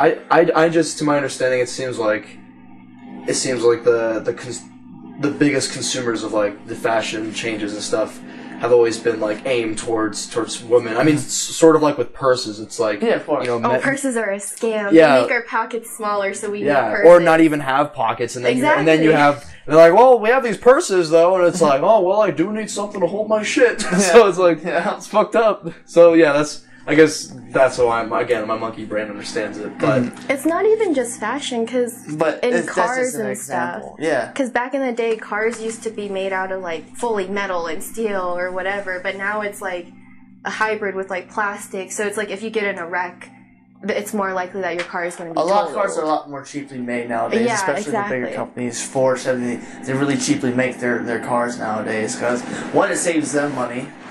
It saves them a lot of money to cheaply make it. Obviously, it's being cheap, and then two, you're more inclined to get more of their newer cars in the future and stuff. So I guess that makes me wonder though. What do you think would be the biggest positive consequence then? Because I'm somebody that I'm pretty humble. I live a decently modest life, and I'm not huge on cars. I've always bought a car for less than $1,000. I've only had Honda Accords actually. My last car is $500, and I'm pretty cheap about that stuff. But I still do like my toys. I like my camera, and I like being able to play video games and stuff like that. So, like, what do you think would be the best consequence coming from that, from changing the consumer lifestyle a little bit? There would be way less waste, because I'm sure you've heard about this, but the Great Pacific Garbage Patch, it's literally a patch of plastic just floating in the ocean, like. It's just all of our trash. So people are just literally throwing crap out. So if we like recycled this stuff instead of just threw it out, or like repurposed it, I made it last longer, then we wouldn't have such an issue. Okay. And that would be very just a huge positive impact on the planet, planet's lifespan. Okay. Yeah, that really does put me into perspective too, because I've been focusing a lot on. Not a whole lot like in my day-to-day, but in this interview specifically, I've been focusing a lot on agriculture and the waste it has intrinsically, but then I look at like all this just completely unnecessary waste that we have, like especially when you put it into the perspective of a patch of the ocean being taken up by our trash, and a lot of it's probably like literally like cell phones and like torn dresses that were designed to be so many plastic bottles. Yeah, so many. Oh my god, plastic bottles! Like, don't even got my hippie uncle started on plastic bottles. He goes fucking Dad looks nuts. at me because I have like a new one every day. I know, I'm sorry. It's cool. I buy one And then, like, I've had this for, like, 2 months. I don't know if that's healthy. I try to wash it. It's fine. Yeah, it'll be fine. Just like everybody just needs a hydro flask. They are so nice. What's a hydro flask? Are you about to plug, like, a specific brand? Oh, shit. It'll literally keep your, like, cold water cold for 24 hours and your hot water hot for 12 hours. I need that. Yeah. Oh, my God. It's so nice in the They have the summertime. hydro flask and they have That's Yeti, big, right? too. Bring that up again. Oh my gosh, let me see that. That's huge. It's 40 ounces. 40 fucking ounces, and oh yeah, that is cold. Oh my gosh. And it's really interesting too because if I have ice water in it and I leave it in my car over the summertime, the outside will literally be like burning hot, but the water's still ice cold. That's amazing. Those are probably a little bit pricey, but Yeah, they are. But I was actually on post with Tristen the other day, and it's like pretty decently priced on post. oh yeah, what do they call those stores on the post? It's like The Circle C. PX. Oh, they call it a PX. The Post Exchange, yeah. On the Air Force Academy, they call it like the. They call it the BX. Oh, do they? The Base Exchange. Oh, okay. I thought it was something way different. What about you, Tristen? Let's go to you. I'm still kind of thinking. Of course. So now I feel like I put myself in this predicament because I should already know my answer, and I'm like, well, kind of lost because there's a lot of stuff I would want to change. In like a lot of different like areas. Like, if we can just let me kind of ramble on for a second, Do it. while I kind of look for my answer. Like, there's a lot of stuff like politically I want to change. Globally, environmentally. I'm guessing with you would say no more Jews, right? What? Jews. You don't know about Tristen? This guy's like super anti-Jew. Like, we're barely friends, but he lets me slide because I'm equally as Armenian. So, yeah. Please, I don't want anybody to think I hate Jews. That's so fucked up. I'm not Just, Hitler. I hope you have some like Jewish army buddies that are just like waiting for you with a fucking like. Well, it's funny because something like that actually happened at work the other day. Fucking, this dude Shelton, he was like, "Oh, are you a fucking Jew?" Like, saying like with negative connotation. And this other dude, Michael, was over here like, "Oh no, like, you got a problem with Jews?" And this dude Sergeant Leith was walking by. He goes, "Sergeant Leith is Jewish," and Sergeant Leith was like, "What'd you say?" And he's like, He called me a Jew like it's a bad thing, and he got like super like I think he was just joking around. I don't even think he's Jewish, but he's like, "You have a fucking problem with Jews, Shetland? Is there a fucking issue?" And he's like, "No." Okay, I'm sorry. I won't get you beat up by your army guys. Okay. Tristan doesn't hate Jews, but as you were saying, let you ramble a bit. Okay, I think if I could fix one thing, I think it would be I think I would start with like the education system. I would think I would give every school funding and actually change the studies, like to important stuff. I think I would make school a place where people would want to go, and a place that provides like a lot of good benefits, a place that teaches you like social skills as much as it teaches you math skills, if not more. It teaches you more like reasonable stuff, like stuff that is gonna like influence you directly. It's gonna teach you how to like work ethic and taxes. Teach you how to do your taxes. It's gonna do like actual life skills. It's also gonna teach you stuff. It's gonna teach you literature. It's gonna teach you stuff.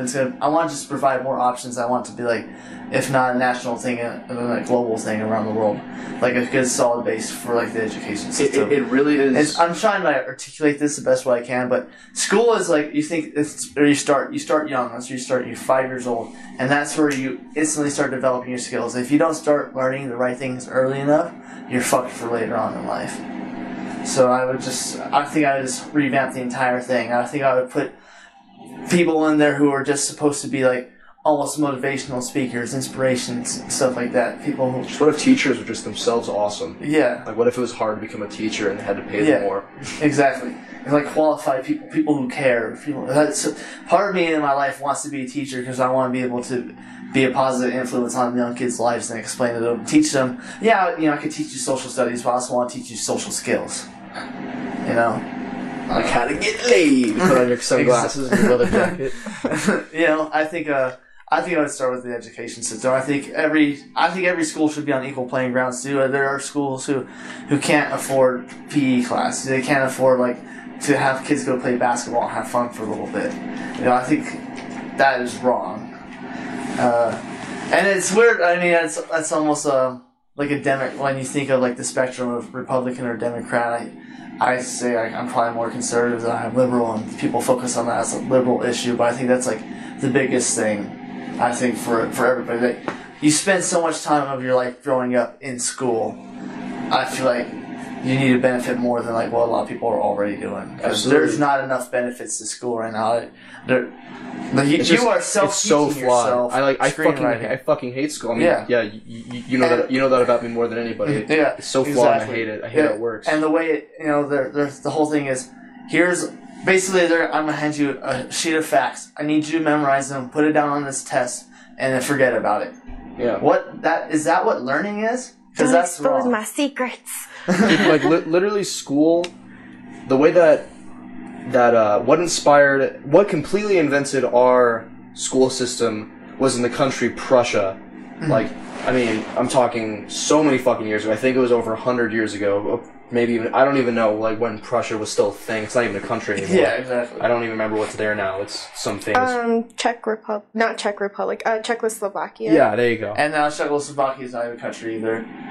Oh gosh. It's that place it's split is into now it's Slovakia. That place is like Czech Sears. Republic. It's like Sears or Kmart. They just can't figure it out. Yeah, you know? Like, no, but so Prussia, they invented a school system that was designed so kids could transfer their like education and then their knowledge and their lifestyle to join the military easier. Mm-hmm. So basically how it worked is, you know, they had these strict time schedules. You had like periods. You go from this class to this to this. You get used to very strict timing in your day to day. You work most of the day in school. You don't spend as much time at home. All this stuff and more was prepping them for the military. Mm-hmm. And we took all that, and that's how our school system works. It's based off of fucking Prussian military prepping. And that's why it's such a strict fucking like scheduling and all this shit. It's just and it ridiculous. doesn't work for everybody because everyone's different. Dude, I would argue it doesn't work for anybody. I don't think anybody learns a lot better in school. I do believe in teachers, and I think if you have a great teacher, then yeah, you're gonna learn better. You know, than maybe you could by yourself. But there's literally like entire schools out there that are just terrible. And honestly, I was gonna say I'm actually gonna make my thing that I would change about the world education as well, but some of my focuses are just slightly different. Yeah. It would also be like that they don't teach philosophy in school. It doesn't matter what philosophy that you have. I mean, it does probably to a point objectively, but if you can learn that you need to have a philosophy. You need to design your own philosophy to be a whole person. Yeah, exactly. So if I want to just to organize my thoughts real quick, because I kind of jumbled it up, is like the whole revamping of the education system for me would be like equal funding and enough funding for everybody, and then the way what is taught in the schools is not just teaching you. I'm not going to fucking put you in college algebra and fucking give you these numbers. I would want it to be like, okay, I'm going to, period 1 I'm learning like taxes, and period 2 I'm like, okay, I get to do this PE class, I'm learning team building. I'm doing team building exercises and stuff like that. Maybe you only have school for like 3 or 4 hours, you know, like there's so much wasted time in fucking school, especially high school. So much, you don't need to go to school for 8 hours. I want to be able to teach somebody a budgeting class. I want to be able to teach somebody how, like, obviously I said team building, work with others. I think there's a lot more to learn in school, like social skills and life skills, than just, that. Now, and I think you can kind of get branches and you can get departments. I wouldn't have such a strict, you need 25 credits to graduate, you need credits here, this. You need 11 electives, you need 3 math, you need 4 science, or 3 science. That's not fair. That's putting everybody with different interests on the same fucking path, right? Like, if I want to be an engineer, now I kind of more college, I get more opportunities to take more college classes, If I don't even know what I want to do, I want to be able to take more electives and learn a lot more. I think you should be able to do that. There should be minimums, because you should, at least know how to add and stuff like that. But I just think I would just revamp it. Just want a better system, yeah. Mm-hmm. The nice thing that makes me feel good about this stuff is that Neil deGrasse Tyson's perhaps his biggest motive in life, his biggest life goals. He actually wants to change the education system. That's like the biggest thing he wants to do. Really? He said, yeah. And I trust that guy to do it a lot more than us. You know what I mean? But it's good that we're talking about it, and it's good that more and more people are starting to realize, like, yeah, the school system is fucking shit right now, and it's like terrible. It's like 1% of schools and teachers out there that are probably doing what they should be doing. And then look at like the U.S. education system as itself is just steadily decreasing. We're falling behind.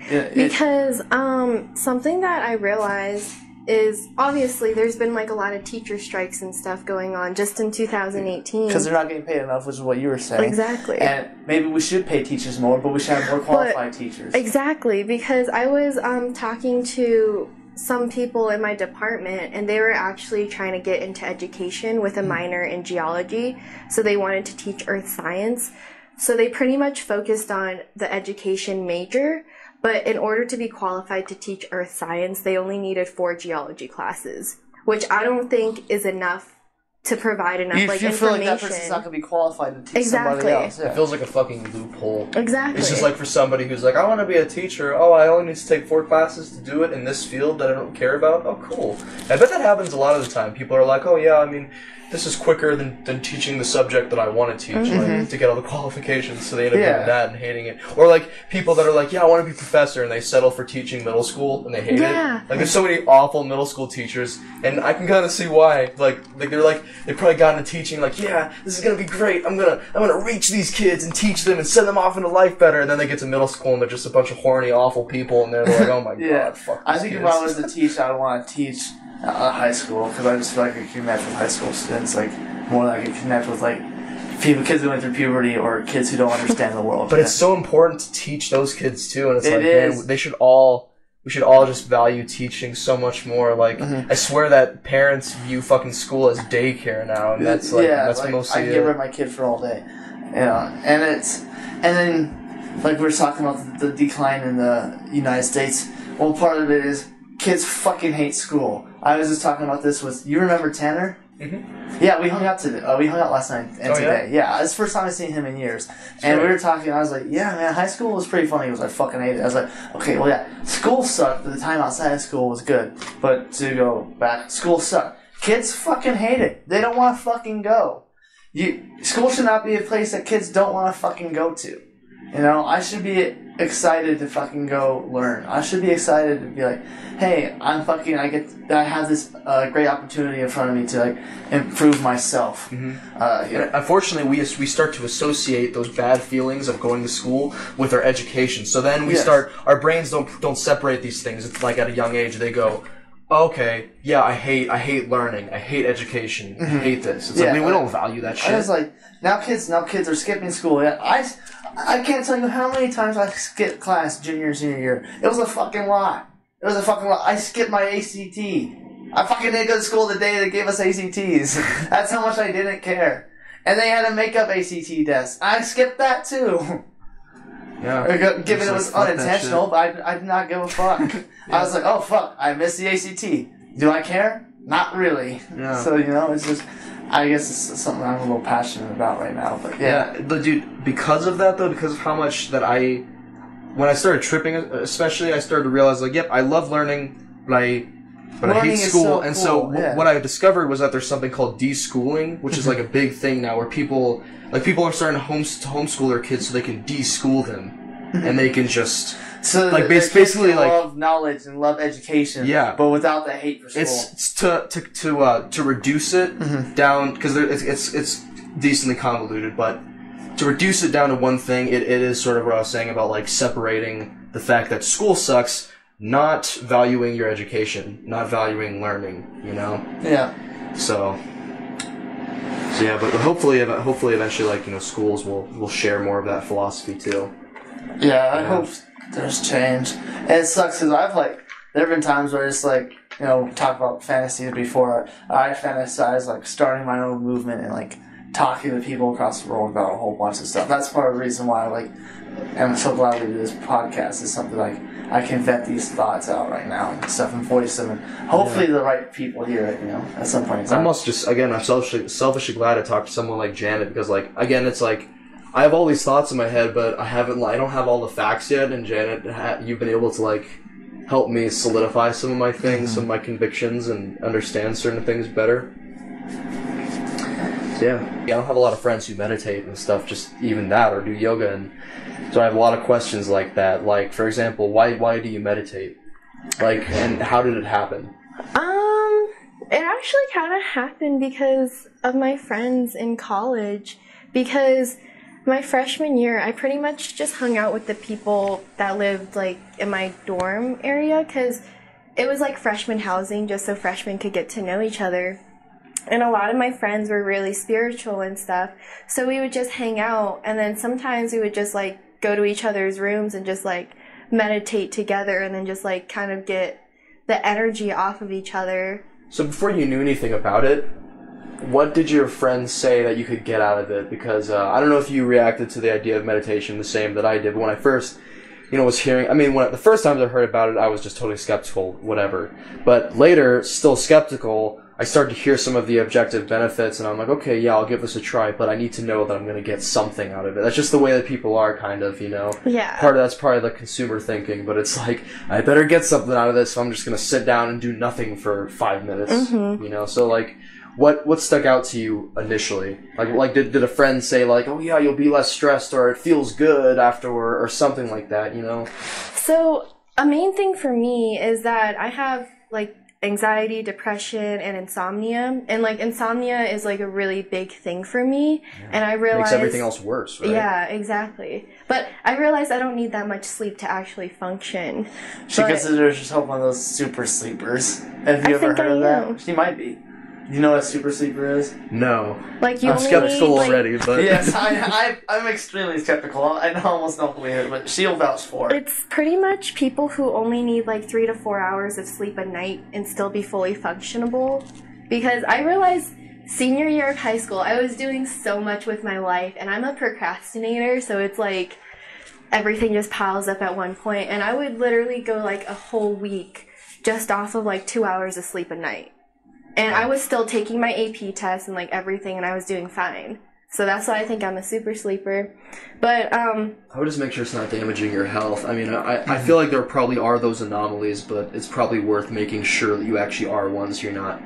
Because like, staying awake for too long, that's intrinsically damaging your brain. Yeah. And there's probably even more health Sleep problems. deprivation is worse than starvation. I've had a lot of insomnia, too, so I've looked into it, but, I mean, I hope that you are an anomaly. Because, there was a time in high school where I was just, like, getting, fucked up every night, and me and an old friend, Noah, we literally would we'd be 16 years old, and we'd be drinking and doing whatever drugs we could get our hands on all night long.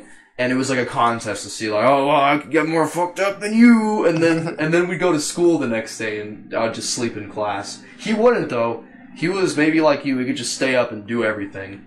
So I don't know. But I was, like, dying during that time. I could feel myself getting dumber as the days went by. It's such an unhealthy lifestyle. It's so terrible. No, I looked terrible. I was, like, pale as fuck. Like, my wrinkle... I was like a wrinkly 16-year-old. It was, like, bad. You're, like, acne. super aging, acne. Oh, God. Just like an old fucking man. Showing up. You're 60 at 16?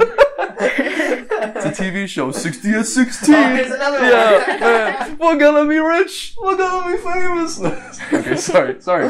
Alright, Janet. We're not getting off on another awful movie idea tangent. But it's great. We're gonna be so famous one day. We're gonna be so famous. No, but, okay, so we're talking about meditation. And that makes total sense to me. Insomnia, anxiety, depression... I totally get that. Like, was it pretty easy to get into that for you, or were you skeptical? At first I was skeptical, but because of my friends, like, I would literally hang out with them almost every single day just because we lived, like, right down the hall from each other. Right. So it's like the more I hung out with them, the more we would just, like, meditate and talk about, like, spirituality and just everything together. So they just really helped me grow, and I saw the benefits pretty much right away, so I was hooked. Something that I was thinking about, another thing I was thinking about earlier today was, I bet it's so much more noticeable, because meditation, as you get more into it and you develop a practice, you learn that it's not something to focus on the results too much, because some days you feel it, some days you don't, but I also thought, like, if you do suffer from anxiety and related mental troubles, like, like depression, stuff like that, the results are probably so much more noticeably profound.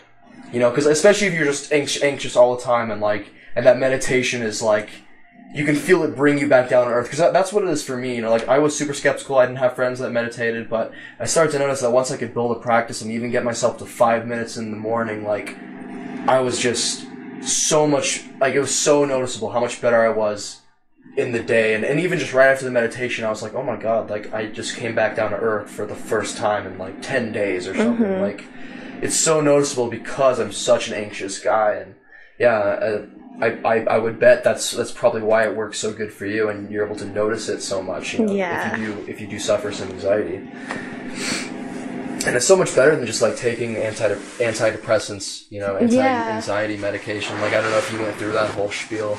Yeah, but that was a bad time. Yeah, same. No, I was put on. I don't want to get on my own kick right now, but I was put on antidepressants, which is the same as anti-anxiety too. If you really get into it, I was put on those pills since I was 7 years old. Wow. Till I was like 15, and then I finally stopped there. But I was on and off 7 years old, which is way too young. My parents just didn't know what to do with me because I was just a troubled kid all the time. But it just made everything worse, and I was neurotic for like 7 years, 8 years, and then I stopped, and like everything started to get better. But I still had that anxiety, and meditation was like the cure. I don't know. So and there's no side effects to it, because taking medication, you always have some sort of side effect. But meditation, the side effect is feeling better. It's so low risk. You know, that's the huge thing about it. And you know, I experimented with a lot of drugs in the past that I think helped me in certain ways. You know, like the psychedelics and stuff. But now I don't even want to do that anymore. This is a kind of a new revelation. I don't know if I talked to you about this, Tristen, yet, but I think I'm actually going to stay away from all that stuff for a very long time, if not indefinitely, because while I appreciate that's the stuff that psychedelics did for me, there's still quite the risk involved to your psyche at a point, especially if you've done a lot of psychedelics as I have. And now I just look at meditation as this like low risk way to expand your consciousness, you know, learn more about yourself, while also fundamentally, again, meditation is just such a great stress. You could call it a stress relief, but it's almost like a way to actually like to control it. I don't know. And you can do it every day. Breathing and sitting down somewhere comfortable is free. You know, it's so amazing to me. And but yeah, I'd like to hear more about your mindfulness journey. When did was yoga before meditation? Yoga was actually kind of recently. Really? Okay. Because I didn't start doing yoga until actually about a year ago to this day, because my roommate, like my college roommate, she was like, hey, I'm going to yoga club. Come with me. And then I came with her. And it's really interesting because we do, I think it's called pranayama, which is, so there's different types of yoga. It might be vinyasa yoga, but the specific style that the yoga instructor taught was the entire physical aspect of it. So it was just breathing and the physical. The flow, kind of. Yeah, pretty much. Which, like, obviously that doesn't add much to the whole meditation and spirituality and stuff. I think it does. I do a lot of those vinyasa flows. Like, in fact, a lot of my morning yoga will be vinyasa stuff, and just, I mean, you're still breathing, you're still connecting your movements to breath. It's like, if I were to get, in fact, I've said this before, I think, but if I were trying to get a skeptical person into yoga, like just giving them objective facts, like they didn't want to, maybe they hate the word meditation and mindfulness as many people do, just because there's a stigma around that, like they think you're a stinky hippie if you meditate and do yoga or whatnot. But what I would tell somebody is like, dude, all it is you're stretching, but you're connecting your breath to your movements, and it actually helps you get a deeper stretch. And as a side effect, you're actually meditating. You're not thinking about it. Like you're connecting yourself and like to the earth in a weird way, and you're becoming more aware, more conscious of what's happening. And at the end of your yoga, you're going to feel more present and in the moment. And there's something about getting your body mixed in with that makes it easier to get your mind into that, if that makes sense. Yeah. I totally agree, but I feel like yoga nowadays, like, you'll see people doing yoga on, like, Instagram or Facebook, and they're like, yeah, I'm a yogi and all this stuff.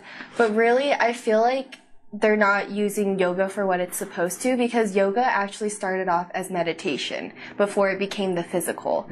So now people are just like, oh yeah, I can hit this yoga pose, like, check me out, I'm so cool and all this stuff. It's like, what do you think, this is a sport? Exactly. So it's like they're not fully like connecting everything together. Yeah.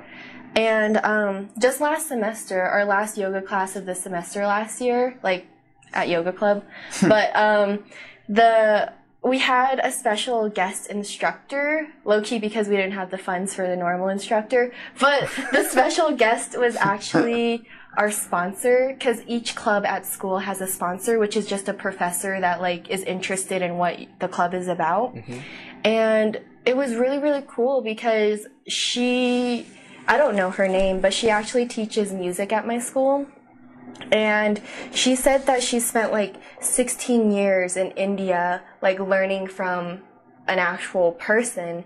And it was really interesting because... Did you say 16 years? Yeah. Holy in India, shit. just like learning all of this stuff. When you say learning from like an actual person, you mean like a... Like a yoga person, like their sole focus of life is yoga. Yeah. Yeah, I mean, just that Eastern culture. There's so much more like, if that side of Eastern culture, obviously there's the other side of Eastern and Indian culture that's like super into riches and stuff like that now. Mm-hmm. But that they're westernizing a lot over there. But yeah, they still exactly. have their own culture. But yeah, like they figured some shit out with the meditation and the yoga. Mm-hmm. That's for sure. Mm-hmm. But it was super cool because this instructor, he would pretty much have one-on-one lessons with people, so you have like a really like deep connection with him. And in the past, yoga was mainly supposed to be taught to guys, and she was the first person that... The first female? Yeah, the first female that he actually taught, and she was actually the last student he ever taught before he passed away. And she spent 16 years with this guy. So I really like believe in a lot of the stuff she says. And she said that the physical part of yoga is actually the lowest form of yoga you could do. And she taught like a sound of yoga class, which is pretty much meditation with like chants and stuff. And it was really, really cool because I've never really chanted when I meditated, but when I actually did it with like the whole class, she said that when you like do these chants, you pretty much create, like, you know how when you throw a rock in the water and it creates a ripple effect? Mm-hmm. That's pretty much what your voice does. So when you're doing these chants, you're creating like a field of energy just around yourself. And the fact that I did it with like 16 other people in the class, all of our energies were kind of just like flowing into each other, and you could really just feel like the whole room was just completely different when the meditation started. That's so interesting to me. How the Eastern culture perceives sound has always been insane to me. Because, for example, like the stereotypical yoga, like the hums. Yeah. You know, that I didn't know this for a long time. You know, I was one of those kids that made fun of that. You know, I would like sit cross-legged and like, oh, look at me, I'm meditating. Mm-hmm. You know, but the thing is it's so much more profound than that. Like especially when you mix that, but even when you do it alone.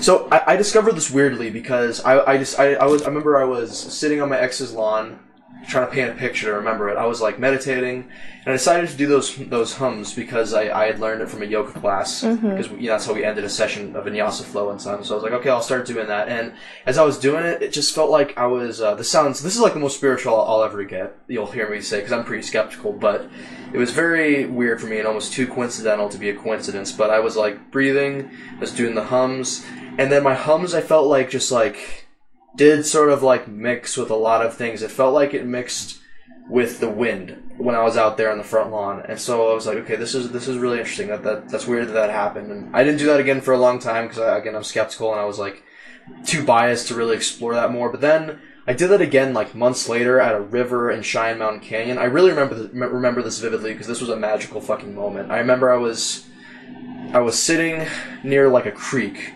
And I told my ex at the time, I was like, hey, Mika, I'm going to meditate real quick right here. And she's like, oh, okay. And then she like walked away. And I just decided, I sat there by the creek and I meditated. And I did it for like way longer than I thought I did. I'm not like a expert or anything, but I meditated for like 15 or 20 minutes. And I think like the second half of it, like 10-minute, 15-minute mark, something like that, I did the hums. And I swear to God, it's like every sound that nature was making blended in with my hums, and like the creek and the wind and the birds and everything, and it all felt synonymous, and like it was just one sound, one hum. Everything was in perfect harmony. It was so, but it's like it's hard. It didn't even seem like harmony. It's like it all really became one. I guess that would be harmony. Sorry, but I ended up looking this up later. I guess I'll go fuck myself. Yeah, no. But I looked this up later, and I was like, oh yeah, like Buddhists say something about this, and then it all triggered back to something. I remember that in this book called Siddhartha. I don't need to give a specific example, but basically, Buddhists describe this sort of sensation as like the hum is nature. That's like everything. It's like the energy of like nature and it's almost like the Earth's consciousness, like the totality of everyone's experience in like one sound, one wavelength, and you can channel it through meditation, essentially, I guess. And I'm so skeptical, and I feel almost ridiculous talking about it like this, but I swear that's what happened to me, and it's like the best way to describe it too. It's like, that's like super interesting. Yeah. I'm not trying to like sound like an asshole, like I actually am like interested. No, that's so cool. Even if you thought that was like ridiculous, I would totally understand. I kind of think it's ridiculous. No, that is actually really cool. Like, if it didn't happen to me, I don't know how I'd react to it. But it's like, wow. But you also have to keep in mind everything has its own vibration. Because you even learn, like in science, there's like the solid, liquid, and gas is vibrating way faster. That's why it's like everywhere. And then solid, it's like still vibrating, but at like a lower frequency. So maybe that's what you were feeling, was just like the vibration like emitted from everything. But to still feel the vibration of like a tree is fucking... But a tree is alive too, so it's probably easier to feel that than like a chair. Yeah, but that's still fucking insane that you're feeling Yeah, I see what you're saying. It's just... I can't say an inanimate object's vibration. Yeah. Something that's still, you're still like in tune with the vibration of it, you know? So yeah, like a big thing, like the biggest thing about...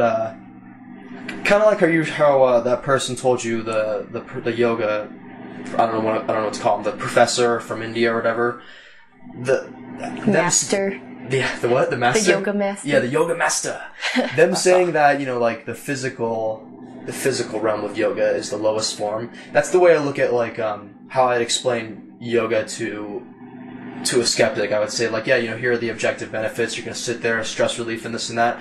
But deeper than that, kind of like how you can go farther with yoga, with meditation, you start to learn that, oh my God, I can expand my consciousness, I can become so much more aware of everything, the totality of my existence becomes like just a part of my everyday consciousness, like I understand it, you know, like, I don't know, it's one of those things that's really hard to put into words, but basically, essentially, you become more aware with meditation, that's probably all that happened when I was by that creek. I became aware of all the sounds, sensations around me, and all the thoughts in my head, and I probably connected that to something that Buddhists say, you know, but it could be as simple as that, I don't know. But it does make me think that that's probably what happened with Buddhists, you know, hundreds and hundreds of years ago. They probably, you know, attached some sort of like spiritual element to this awareness, whereas it may just be awareness of all those vibrations. And why do they come into harmony, though? I guess that's what Have you heard of the chakras? I don't know what that means, actually. So the chakras, I definitely have heard of it. They're like pretty much your body, like different parts of your body are connected to different things, like spiritual things, pretty much. So there's seven of... No, I'm just kidding.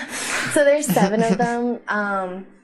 It's like the root, the sacral, the heart, the throat... The crown. Yeah, the crown, and like all of this stuff. That's and 6. Yeah. I know. I don't know. It's the booty, the biggest one. But I need to know. The specific professor was telling us that all of the chakras, it's like connected to a part of your body, but it's also connected to the world. So like the root chakra is connected to the dirt, and then which is your feet, right? Yeah. Okay. Well, the root chakra is actually... It's like down there-ish.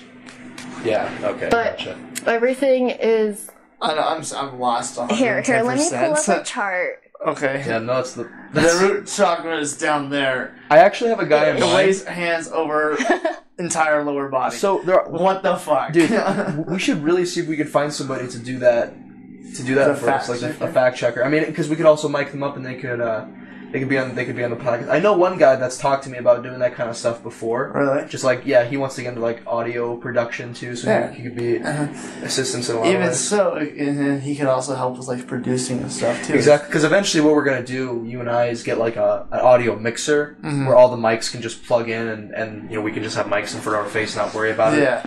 None of this extra sound that we get from the lapel mics, and he could be like mixing stuff. If the levels are too high in someone's voice, he can like adjust them. But also he's doing the fact checking. Basically, basically a producer, and a live producer was what I guess we call him. Okay. Did you find it? Yeah.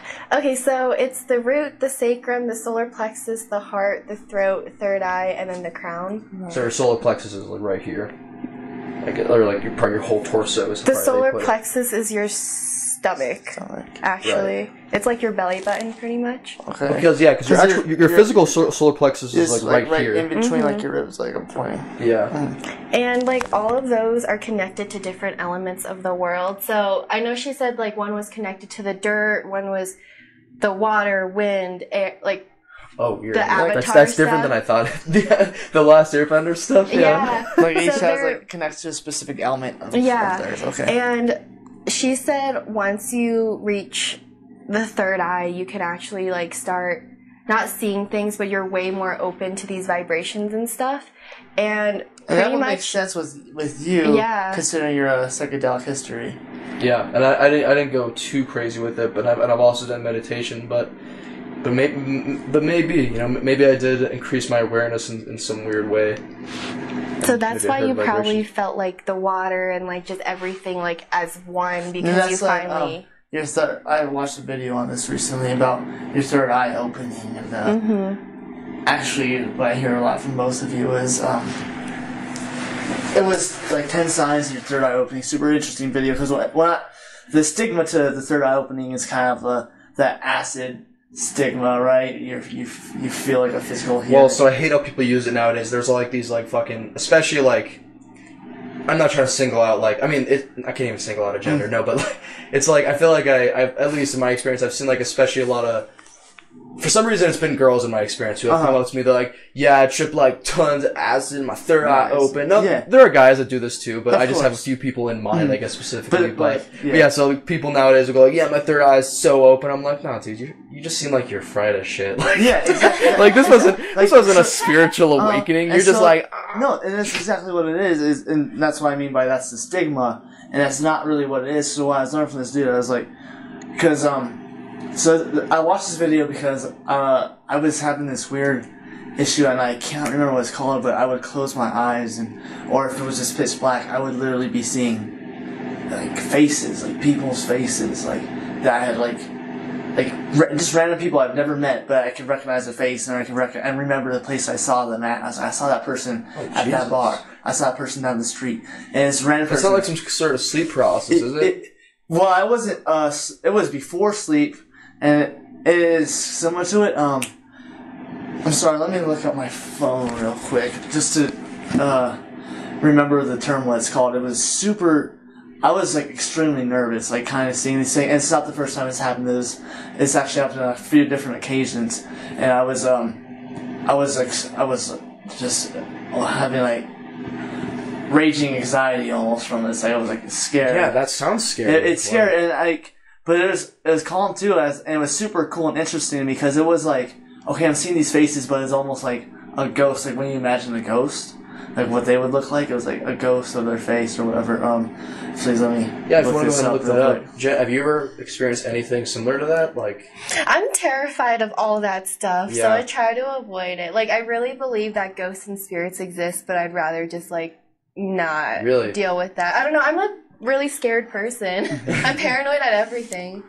Yeah. So this is Sometimes I wonder if my skepticism is somewhat a side effect of me being afraid of everything, because I don't believe in ghosts at all.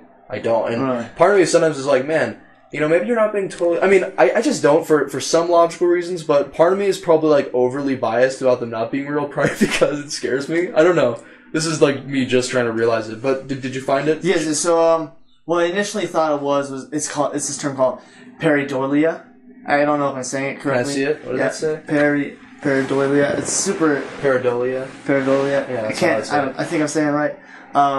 I don't think that's what it is after reading, like, I did a lot of research on this. I was sleeping, like... Sure. And this was, like, a span of a few days where I was only sleeping, like, maybe 1 or 2 hours a night because of this, like, this whole, shit I was going through. It actually... When was this? This was, back in December. During deployment? What's up? Was this during deployment? No, it was, as soon as we got back from deployment. Okay.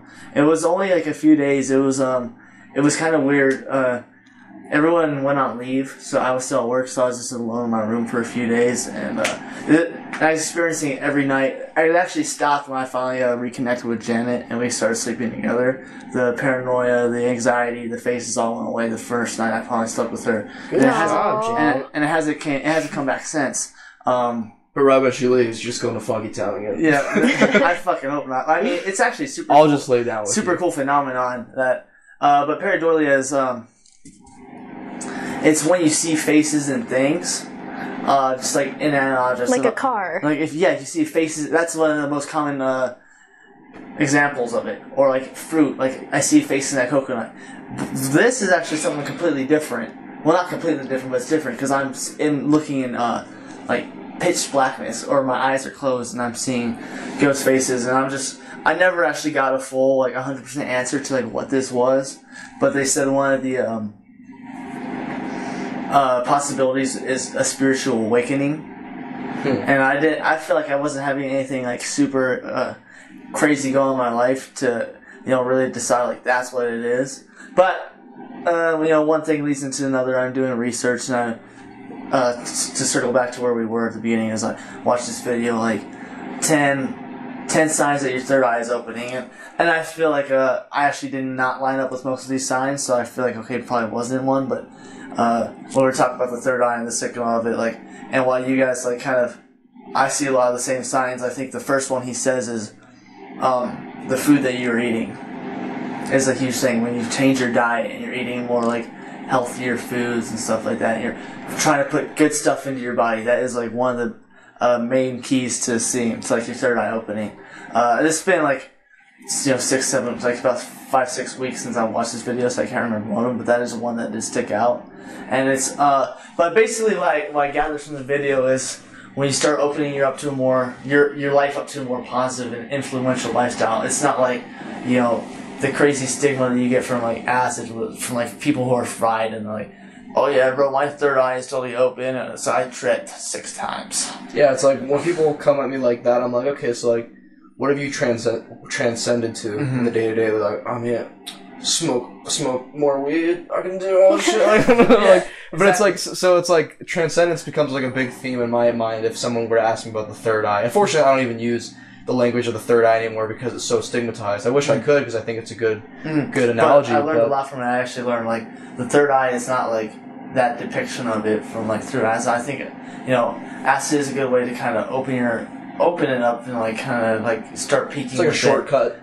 Yeah, and kind of can provide a lot of influence, but it's also like what you choose to do with it. And the third eye is almost a personal choice to an extent. Like it happens when you decide that you want to be a healthy person and stuff like that. I think it does come from I think you can also do it through mindfulness exercises. Yes, and I think that some of it is in there. I think later we should watch the video actually, because it's super interesting. See if you guys can connect to it at all.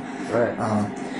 So back to the mindfulness thing. Do you have any like goals like that with meditation or yoga? Because the big word that people use for any sort of quote unquote results for those sort of practices is they're like, I'm just trying to get enlightened, but I'm not sure if I believe in enlightenment. I don't know if I believe that you could ever achieve a state, like a permanent state of bliss and happiness and calmness for the rest of your life. The way that I feel good and hopeful about meditation is I feel like it's something that I do have to work on every day, but I do slowly get better and life gets a little easier and more.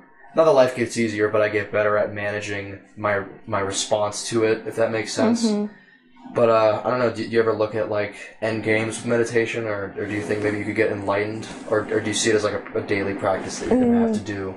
I don't think I'm ever gonna be enlightened because a lot of the meditation I do is by myself. So I feel like if you did want to get enlightened, you have to meditate with several people and just like 16 hours a day. Yeah, eat pretty nothing much. but rice. Stare at a wall and meditate for like 16 hours. Yeah, starve yourself. That's the other big thing that those Brahmins are doing that we don't. You know, like we're pretty tame about our shit. I mean, I the longest fast I did was a 60-hour fast. And I couldn't even do any more than that at the time, but even that was like enough for me. There are guys that go like 40 days and they just meditate all day, no food. That is absolutely insane. Yeah. I don't even know how your body can survive. They do start like tripping at a point too. Like I've read into a lot of the shit, seen videos, and because I thought like the body can't even survive longer than like 3 weeks without. Big misconception, huge misconception. Yeah, like there are guys that definitely go 40 days. 40 days is what I've seen. I've seen even longer too. Some people go like a very long time, like way longer than I thought. But yeah, like people say like you can only go 2 weeks without food. Like it's just ridiculous. Like people, again, back to what we were talking about earlier, like people in primitive times, they would go like, like over a week or maybe even more without eating, and then they'd still be, chasing down a deer for 20 miles. Because that's the thing, they couldn't sprint faster than a deer, but they could run farther than it. So they chase a deer for 20 miles and kill it when the deer runs out of steam. That's Can insane. you imagine that sort of hunting? Wow. Jesus Christ. But the point being, like they could still summon energy from that. In fact, that actually brings up a point about like nutrition nowadays, where what was I gonna say? Oh man, sorry, I drew a blank there. No worries. I'll circle back to what we were talking about anyway. Mindfulness. Do you do these sort of mindfulness exercises every day? Do you do yoga every day? Do you meditate every day? Do you try to? Honestly, no. I kind of do it when I need it. So if I'm feeling like extra down or something, or if I can't go to bed, then I'll kind of do it. It's not necessarily part of my everyday life. I just have other things to focus on. Even though it's only like a 10-minute kind of thing. I understand. No, I needed to start getting up earlier so I could have time to meditate. Just because, like, I feel like I'm so. Oh man, I feel like I need to have been doing this for a long time. It sounds like you've been meditating a lot longer than I. How long do you usually meditate when you sit down and do it? It depends, because when I did like the meditation session with the whole class and the instructor, that lasted like 45 minutes. Oh my god. Yeah. That's like the longest I've ever meditated. Like, ever. Mm-hmm. Ugh. And honestly, sometimes I'll meditate and then I'll fall asleep like in the middle of the meditation. I'm like, oh, that's cool. Yeah. I don't know how long that's like the that ultimate was. state of peacefulness, right? Yeah. Like, you're so fucking relaxed, you fall That asleep. can be dangerous, though. I can say from experience. I don't know if you heard me talk about this on our podcast before, but like, I talk about, every morning I meditate and do yoga. Like, I have to. Oh, yeah. It's my thing. You want But to the do thing your is that, like, so if you look up there, like, my daily schedule, I block it. I definitely have OCD or something. I've been thinking about OCD a lot lately, and I did some research on it. And yeah, I definitely have a version of it, especially when I was younger. But anyway. I think OCD is pretty broad. There's like a lot of different Exactly, things that and go I feel like a into lot of people have it, but I feel like I manage it decently. But my point being, I started doing, so I know I needed to meditate and do yoga in the morning. So I was meditating first, because I was like, that would help me get into my yoga. But I'd literally sit down and meditate and fall asleep and like be late for work. And I'm like, oh my god, fuck, because I was getting up a little earlier, like I was saying. So that changed everything, and now I always have to do yoga first, because I like wake up my body too, and I'm like, okay, yeah, like, and it actually works better that way, because I feel like it's easier to meditate afterwards, which is like, I feel like getting to like a good mental state with meditation is harder than with yoga. I feel like with yoga, it's just hard to get started for me sometimes. Like, I'm like, I don't want to do this.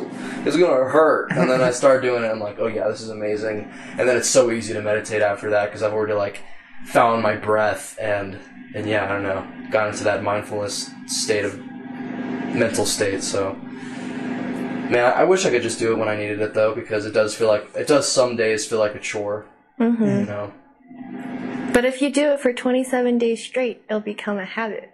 I hear so many different numbers. I heard 66 is like statistically the average from studies, but that sounds much better. What was it, 27? Mm-hmm. I'm going to stick with that. That sounds way better. I'm going to count on that. So, I just want to make a quick interjection. Because, as, like, 1 million times, like, unrelated to everything we were just talking about. That's fine. I just got extremely distracted because, like, you put your hair back and you're looking and you looked just like your mom. And I was like, what the fuck? Like, I, like, never, like, noticed how much like your mom you look. But it's not a bad thing. Like, you're beautiful. I was just like, whoa. Tristen, what do you want to do with our mom, man? That's I want to fuck your mom. Oh gosh. I've never even seen my parents hold hands, so like... Yeah. You don't believe in ghosts? And I was like... I did not know that you didn't believe in ghosts, because I always thought you believed in ghosts. We went ghost hunting as kids. Oh yeah, as little kids, and we found evidence. What changed, man? What was that? Yeah, what are you talking? Are you talking about where we were taking pictures in the bathtub and we thought we weren't bathing, to be clear, but we took pictures in the dark in the bath and the light. Dude, there was an arm. There was a whole arm on the faucet thing. Like Was it the reflection of the faucet? Yeah, Did you totally use flash? It was totally just like light coming in from outside. Just like an arm, and the cats were talking to us, like answering every question we had. We're just like meow once, yes, meow twice, or no, and then the cats would meow. Like I swear to God. Okay, but to say that No. cats understand English, and I don't think cats understand English to that degree. I think they start to catch on to certain words like food. I think this goes. I can't believe you've done this. I can't believe you've done this. But to transition, okay, you don't believe in ghosts. Now, do you believe in aliens? And yeah, okay, that's so different. That's broad though, because when you think aliens, you can think, well, yeah, there at least has to be like bacteria somewhere alive. Now, do you? Well, I think there's definitely sentient beings out there. Okay. I feel like the world's too. I mean, not the world. Sorry, the universe. If it's constantly, and it is constantly expanding, like, then yeah, how is there not other sentient life out there? I feel like it's. This is one of my problems with Christianity, and I'll just say this: like, I'm not bashing your religion or anything, but of course. Just that most Christians will deny Christianity because they're narcissistic enough to say that, you know, well, we're God's favorite creation ever. And, you know, we're not, there's no possibility of us just being like a side project of that bitch. Like, nope. But that's the way I look at it. Even if there was a God, we might just be like a side project and he might have just dumped us here. He might want to do a whole bunch of different things. Yeah. Maybe we're just an experiment. And he's got like a whole bunch of different species and he sees like which one evolves the fastest. Like, oh, maybe that was part of his plan. You don't really know. But like, I just don't pretend to know. I guess that's my thing. But I do think that there is sentient life out there. And so the other question you have to add is, like, do you think that there's been, like, extraterrestrial involvement on, like, the humans? With the cats. Like They probably are cats. Like the Egyptians. I know, they had a lot of cats. Why are they so obsessed with cats? Okay, I haven't really heard that theory. But I wanted to go more into, like, maybe the pyramids. That's what we're talking about, though, yeah. Like, I know, I assume, like, the Sphinx and stuff like that. But, like, when you look at, like, the pyramids themselves, like, they did not have the technology back then to, like, make something, like, as perfect, like, at least it doesn't, like, it's not like, super sensible to think, like, that these people had, like, sandstones and made, like, perfectly symmetrical pyramids as if they had the time, then they could have, is the thing that I always... But it happened, like, the development was, like, I might be wrong, and this would be a good reason for a fact checker, but was the development not, like, super, like, expedient of these? I feel like it's too hard to say, because I think people forget sometimes that Egypt was one of the longest running civilizations ever, like way longer than this one. Like, it was like 39,000 years. It was literally like 39,000 years. But they're strangely much more advanced than every other civilization around the world. I mean, isn't that because they had that much time? I mean, yes, they did have disasters that would like wipe away their research and like they had to start over again many times, like the flood. In fact, there's a really interesting correlation between like the flood in the Bible and like a flood that was recorded by Egyptians, actually. Really? Yeah. So it's like, and it seems to be around the same time. So like, there's a lot of weird stuff like that. But essentially, what I'm saying is, yeah, there was a lot of disasters that would like wipe them away. That's why we don't have any like books from them, because this shit just kept happening. But yeah. but there is some evidence they were around for like 39,000 years as a civilization, which is like longer than we could even possibly imagine. It's like, no, they didn't have like technology, but it's like if they, maybe they did find out how to like talk to gods if there were gods or something. I mean, like 39,000 years. Think about how long our civilization has been around and how much It's like, what, 300 years almost? Not even. Well, I mean, I'd say our civilization, maybe a little longer than that. I'm not really. Oh yeah, I was just trying to think of like the United States has been around for like not even 1,000 years. Right, but I would still consider us like European descent, Okay. and Europeans were like up and kicking for a long time, but Yeah. nowhere near 39,000 years No. is the point. Like less than 10,000. 39,000 years is absolutely insane. Yeah, so it's like Like the biggest thing that I wonder is like, what the fuck did they discover in that time? Because they didn't think about like robots and technology and money. Like they probably thought about religion. Imagine what Egypt would be like now if it had lasted and into this day and age. But why didn't it last? I don't know. I don't know. A lot of these, I think that they were wiped out by like natural disasters a lot of the time. But and of course, there's people out there that probably know. We just don't fucking know. Yeah, but it's insane. But like, I guess like you can always play devil's advocate, but I don't think you can completely discredit the fact that maybe there was extraterrestrial influence on the civilization. Yeah, no, I just don't have enough facts to really like intelligibly talk about it. I guess. Yeah, it's hard, but possibly. I was thinking that like I could be wrong, but we need a fact checker for this. That's the theme of this podcast. Let's go. Why don't we have a fact checker? But I'm pretty sure that like the Egyptians made the pyramids perfectly aligned with some of like the constellations or something like that. What the fuck? Yeah, I could be I've wrong. heard something like that. That they're in line with the stars and stuff it's like like- You guys keep talking. I should just look this up. that. Okay. But it's just like, how did they know like those Like, stars were there? Did Like they have like an observatory then? Exactly. And how are they gonna have this observatory? Where did they make one? Like, how did they know what they're doing? Did they have And also- telescopes? Can they just look at the stars? Yeah, but the stars that you actually see are, I think the stars are like dying because it's like so many light years away. So it's like, don't you think between then and now that those constellations would have like shifted at least just a little, or like something would have changed? Like, it's just kind of it's almost hard to fathom like how advanced this civilization was. Yeah, they had 39,000 years. I mean, maybe that's what they did. They focused on the stars. They focused on religion. Extraterrestrial. Yeah, I in mean, the stars. Maybe they.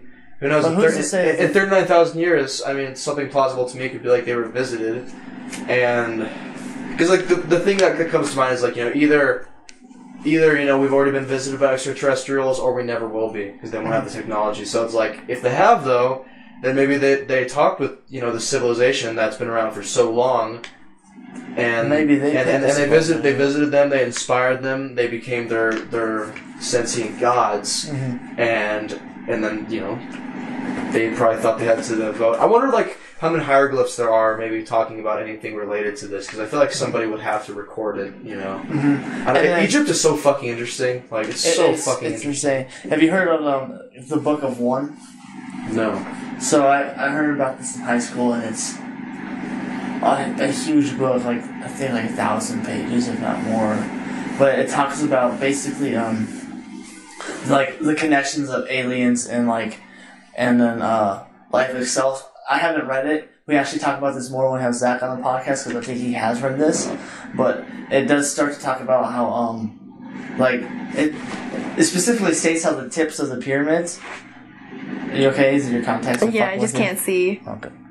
But the tips of the pyramids, the pinnacles of them, was like was like almost a portal into speaking to these extraterrestrials, and that the aliens they're aliens, but they're not how we think. They're like an entity, like being like an entity that lives outside of time, and they watch. They're like watchers and overseers of the earth. So they're like God. Exactly. They're almost just like they're like God or gods, and it's just a super interesting thing. I don't want to go too deep into it because like I haven't read the book or done much research on it. We'll definitely have to ask Zach about that if he has read about that. Yeah. Speaking of that, I did find one thing. There's a lot of stuff about this. One thing that seems compelling is I'll just read you this little section because people can do their own research.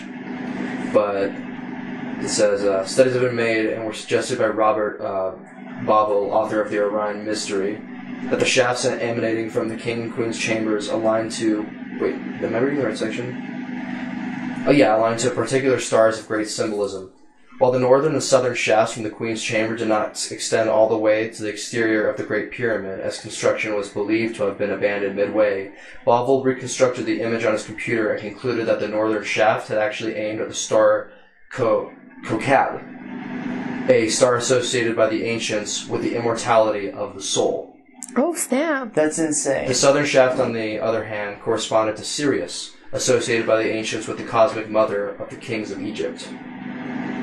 So yeah, there's some weird fucking shit going on with their symbolism. Kind of trippy. This is what I mean. It's like after so many years, literally longer. I think I want to say that Egypt's the longest running civilization, but it's been relatively recently discovered that they're especially like underwater, they're finding like, you know, past civilizations that that they think were like way older, like over 50,000 years old and stuff. But Egypt, you still have to wonder, after all this time and looking at what they focused on, what did they discover? And why do they attach so much symbolism to certain things? And that's those kind of things make me think the most about maybe they knew something about religion that we don't. Mm-hmm. Maybe they knew something about aliens that we don't. Maybe they ran into aliens. Who the fuck knows? But it's like it's at least compelling enough to me that I want to think about it. You know? Yeah, of course. And then and if you look at the other turn, like the fact that they had 39,000 years to do something. Like that's a long time period, so it does make sense that they could get that right. Like that's enough time to learn how to do something, you know, if you want. That's what they wanted. It's just super interesting to me. Like, we'll never really know, huh? It's just so weird to me.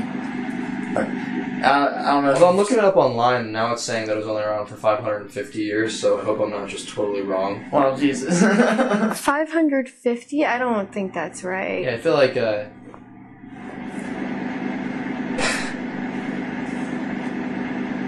yeah, that's definitely not right. 550. That's the problem with the internet nowadays. Is you have access to so much knowledge, but you don't know what's actually. I'm already seeing different things. I'm gonna close my laptop. Now I'm seeing like way fucking longer than that. I don't know, man. I don't fucking know. When you see, like, there's a skill of research that I don't have in the moment like that. Yeah. But yeah. That's super interesting, though. That show Ancient Aliens is really interesting too. Oh god. I don't know. I don't really agree with everything on there. Like they say, like aliens and George Washington like worked together to form the United States. What? Like, They're saying that's that? a theory, yes. Oh my god, dude. That they provided him the information that he needed in order to win the Revolutionary War. Why would they do that? Why would aliens start care about that? There's so many questions. Like, what the fuck? It's just if not anything else, it's interesting to watch. Okay, That's almost skeptic or too believe dumb for me to like even think about. Like, that's so ridiculous. But I have seen like insane things of like, you know, soldiers and pilots like running into like aircraft and aliens and stuff like that. Then there's always like there's Area 52, which is like the 51. 51. The most like classified information on the planet. Like nobody gets in there. They send guards after you. They'll kill you once. It's not that classified, man. In Indiana Jones' Kingdom of the Crystal Skull, they showed the inside of that bitch. And yeah, they had aliens. So who gives a fuck? Oh yeah, no, I forgot. It actually happened. Yeah, Indiana Jones is a badass. And he's real as fuck. Yeah, real person. Sorry, I'm getting a little tired now. No, it's so weird. It's almost unfair. Like they're keeping information from us. You know, like I want to know what's in there, and they find like the most loyal people in the world to like work there. Like those people make a vow, and they will not say anything about what they see in there. Yeah, well, maybe they're threatened by getting killed. You know, they probably are. Yeah. If you speak, you talk, you're dead. That's probably a fact to it too. But it's like it really makes you wonder, like, what could they be hiding that nobody gets to know? You know, it's like, I mean, but the thing also, like, why would a little place in Nevada, USA, have this shit, and other countries don't have like a notorious thing? Like, I mean, because other countries have. If there were aliens discovered, then there's probably other countries that found it too. I mean, I don't know. I don't know what I'm trying to say here. There's a conspiracy theory that Area 51, like, doesn't even have alien activity, and the government just made it up, so we think that we have an insight on that stuff. But all this alien activity is like happening everywhere else. But that's just a theory. That's an interesting like a theory. Conspiracy theory. So it's saying like so the other countries think that the United States has insight on it because the U.S. wants to leg up on everybody and everything. I've never heard that conspiracy theory, but it is interesting. I follow flat earther pages, so that's why they say something. That's why I was going to trick you with earlier. I was going to be like, the Earth is flat. Prove me wrong. Oh gosh, no. You don't want to get into it? It's just like after all of the geology stuff I learned, like it just makes sense. Like the Earth just moves the way that it moves. Mm-hmm. Like it can't. If it was flat, that's not happening. I mean, literally, when you fire a long-range rifle, the curvature of the Earth, the curvature of the Earth affects where it lands. Yes. Yes, the curvature of the Earth affects where the bullet will land. That's what I meant to say. I do like watching flat Earth theories because there are a lot of explanations in mathematics that these people are so dedicated to. Yeah, like that video you showed me. Mm-hmm. But they're so easily refuted too. It's like I honestly think most. But not necessarily because there's almost for everything you say to debunk it. I mean, on like a general knowledge scale, they'll have a their reason to authenticate their. But then an actual smart person will go no because it's actually like this, and it's like. I think the biggest way to look at it is like just common sense. You can literally see all the other planets. Why would the one planet we live on? Also, flat earthers think that like. Their point would be like, well, I bet NASA's lying about it. But it's okay, but you're not just saying NASA. You're saying every space station in the U.S. and every space station around the world is lying. Yeah. Everybody. Mm-hmm. Like, that's what people are not, putting together. It's like, okay, dude, and then you're really just being a conspiracy theorist because this is something that you can easily identify with and feel smart about. Like, you're trying to be interesting and unique. You're trying to have a different opinion than everybody, and you're not. You're like. Then on top of it, what is the benefit to telling people the Earth is round when it's flat? Just to see if you can get everybody, like, just to see if people will believe you. Like, see, so something interesting is that Dakota was becoming pretty conspiracy theorist for a while. I think he's a little tamed down, but one time we were talking on the phone, like maybe a year ago or less than that, probably, and he was telling me, he was using a lot of the same points of a flat earther without realizing it, and he was telling me that he thinks the Earth is actually much bigger than people present it to be. Like there's like way more countries, way more islands, and everybody's lying to us about this. And it's just what? Like it doesn't make sense. Like what is there to gain by lying about because that, because maybe they're hiding stuff on other like parts. Technology. Like, I know. I was such a dick about it too, like refuting everything. I was just like not having it. I was like, dude, this is so fucking dumb. Like it's hilarious. But it's like I even told him, like, it's like I think this is just like an attempt to be interesting and to have an opinion that is like new and different. But it's like, is it just too hard to accept that there are certain things about our reality that are objectively true, like the Earth isn't flat? Like, do we get to decide that the Earth gets like? I don't know how you put it. Do we identify the Earth as flat now? Like, what the fuck? Yeah, like, is it like the gender thing going on? Like, if I want the Earth to be flat, it can be flat. Yeah. It's relative. There's a lot more to say about the gender thing, but you don't get to say that the Earth is flat because you want it to be. Yeah, exactly. Exactly. I meant there is a lot to say about both sides of the gender thing. Yeah, no. I wasn't saying it's the same as the flat Earth thing. No. I was just making maybe a poor choice of words analogy there, but I don't want to offend anybody or anything. But don't trigger anyone. It is like a meme, like exactly. I identify as an attack helicopter. Those things. Yeah. Like it is meme worthy now. So. But if we're like on this topic now of conspiracy theories, I actually wrote this one down. The Denver International Airport conspiracy theory is a super intriguing one to me, and it's so weird. Have you heard anything about it? Yeah, but I don't really remember. Like, isn't that there's underground tunnels and like there's so much to it. It's kind of scary. You guys both know about this? We watched the videos together. Yeah. Oh yeah. Okay, enlighten me. Okay. I guess that's where we can start is the underground tunnels. Actually, we should get started where So there's Centennial Airport that's like closer to Denver. Yeah, you've heard of Centennial Airport, right? The perfectly functioning airport that we already had in Colorado. But then for some reason they decided to build Denver International Airport like further away from Denver than like the Centennial Airport is, even though Centennial is still like perfectly running and stuff. So it's like this is a fine airport. Like yeah, they made this massive airport. Denver International Airport is like one of the biggest in the States. It's like top 3 in like the USA, right?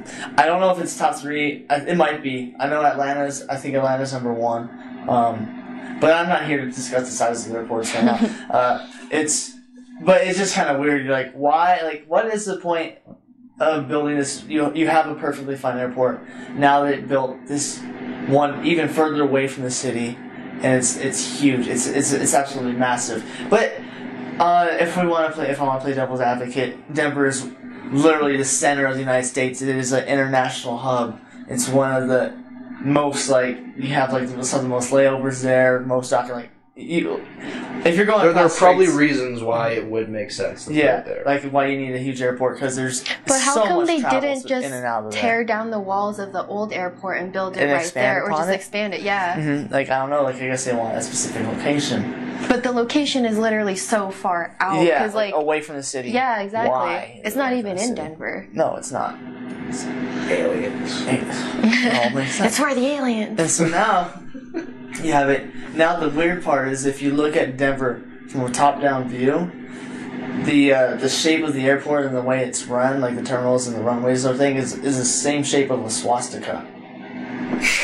Yeah. Look at aerial images. I know you're laughing. I You're like, promise you. this is absurd, but it really is. What? I know I'm super conspiracy theorist. I'm not saying I believe 150% in this theory, but it is interesting to me. Okay. Are you finding a picture of it right now? Yeah. Okay, sweet. I'm not even trying. I'm not shitting on you guys either. I'm just this is ridiculous. I'm not saying I believe in this. This theory is absolutely outrageous. Okay. It is, why would they do that? it's so blatant. Oh, I kind of see it. Yeah. That's it's the one that draws the lines on there as well. No, it's just an aerial. So you find it in the video. It draws. I feel like it's not quite a swastika. Let me see. I don't know. It's it's missing. It's missing at least one of the extra little limbs. That is definitely a swastika. What the fuck? Yeah. No, that is most definitely looks like a swastika to me. I don't know. I've also seen the video where they take like Microsoft Art or whatever, and they draw the swastika over it. Yeah. And so it kind of makes sense. But if we continue on the absurdness here now, Please do. Do you want to talk about the murals? Yeah. So the murals. This is probably the creepiest part to me. Have you seen the murals? Have you noticed? Let me pull up images. Airport? Okay. Yeah. So I got on my first plane when I was 11 years old, so that was 10 years ago, and the murals have been up ever since. They've always been there in the airport, and it's something so easy to miss, but then you look at it, and so the murals, there's 4 or 5 specific drawings in there that depict. I'm getting chills now. This is so scary to me. Are you seeing it? Are you seeing the murals? Yeah. Why don't you describe it while I'm looking? Yeah. Alright, so basically the depiction of it is mass genocide and then a new beginning under New World Order. Which, if you heard the conspiracy, these whole Illuminati and New World Order conspiracies. Would you be able to kind of yes, to point out maybe some meaning in it? Yeah, can you show me? They look kind of creepy, but So- They're extremely creepy. Okay, this one. Can I talk about the tunnels and Yeah, murals? why don't you talk about the tunnels while he's I look finding at that? these So pictures. in the murals, a lot of them will depict these military guys in gas masks and stuff, just terrorizing people. And so there's a theory that Real quick, does it look like they're terrorizing people when you first look at them, though? people look scared. You can see on their It faces looks they're fucking ducked absolutely under and just terrifying. they look terrified. But it's pretty much that apparently under DIA there is an entire tunnel system, and in the tunnel system, there's piping along the ceiling. And it looks like a sprinkler system, basically. But it's not attached to any like water or anything like that. So there's. Does anybody actually know if those tunnels exist? Like they've confirmed the tunnels exist. They show like videos of it. What the fuck? But apparently they say they use the tunnels for storage space, but there's like nothing in them. Yeah, but apparently the piping is supposed to be connected to gas, and that's pretty much like where mass genocide is going to happen, because they think that like people are just going to be brought down there and gassed, kind of like what happened in the Holocaust. But like, I don't know, the pictures make sense. So I'm trying to remember the order, but here we go. We'll look at probably the one that scares me the most out of all these paintings. That's why I hate conspiracy theories. I don't even believe this shit, and I'm scared to go to the airport now. But that mural has been there forever. Like, it's not a recent thing that they just did. This is the probably the scariest one. You can see this is a slew. This is actually there too. This is a mural. I've seen it. This obviously man wearing a gas mask with a weapon, a sword, and basically these are all people lined up. What the fuck? Like, they look terrified, don't they? These are the dead bodies. Is this actually there, and does it look like this? It looks exactly like this. Like, it's so. Have you seen it? I have seen it personally. I've looked at all the murals. We went together and found them all. Oh, that's like, it's absolutely terrifying, right? So that's one of them. Then there's this one as well. How long has the airport been around? I can look at it. I don't know. Wait, so, yeah, maybe we should describe to people what these murals kind of look like. So this last one, it was literally like this military-looking dude, but in kind of a weird military outfit and a gas mask, holding like an assault rifle on up on his shoulder. And there's all these, and then there's like kind of like a circle of dying and dead people around him, including like a mom holding like, her dead child. It's mothers holding their children crying, right? Yeah. And like dead people on the ground, like, but not like bloody or anything. The airport opened up in 1995. They look like they've been gassed. 1995, so that's not even that long ago. Like. So now this is. Why would they like? Okay, so like my question is, I don't know. I've just never noticed those, but like, why do people look at that and think that like that's okay? Then like, do they just see the military guy and go like, yeah, America, or like? So it's a story. The murals tell a story. Well, what is this? What is the story? I'll tell you a story. Basically, here's the next image right here. There's four. I can only see three of them. You can see fire in the background. Jesus, open up, fucking phone. There's dead animals. These people are singing. There's fire. The world is on fire. It's basically destruction and more death, right? Is that what we're seeing? There's people. I think there's a more hidden meaning because it looks like a dead leopard right there in the very front. Yeah, see, like I'm trying to be open-minded as much as possible, just like with the context, you guys are scaring me. But it's like, couldn't this be just telling like a story of something sad? And maybe. But why is it that detailed? So I don't know. Well, we'll get to it. So there's these people. There's like a lot of animals, dead animals. The world's on fire. This is kind of the world in shambles, right? So the world is being torn apart, and then there's that one scary picture with the murderer. And now this is the I'm trying to find a good one. We'll start with this one. Yeah, this is kind of taking a side angle. It says peace up here. They're holding a banner, and everyone's happy. The man has been defeated. The same murderer from before. So so like the military guy with the assault rifle from before. He's being wrapped up in. It says, so it's peace. There's flags from different nations, and everyone's happy. It's it's peaceful. So one thing that could communicate, though, again, playing devil's advocate, one thing that could communicate is that like he fought for these people who were suffering, and then he gave his life so they could be. But why did they look so scared?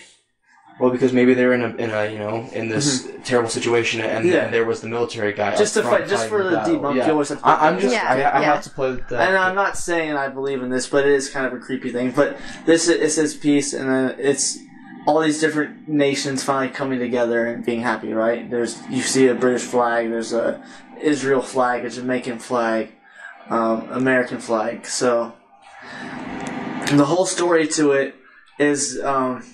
I'll add one more thing before I get into it, is that there's like kind of a stone mural thing, like it's almost like a podium, and it says like 1995 on like the date of the thing, and it says New World Airport Foundation or something like that.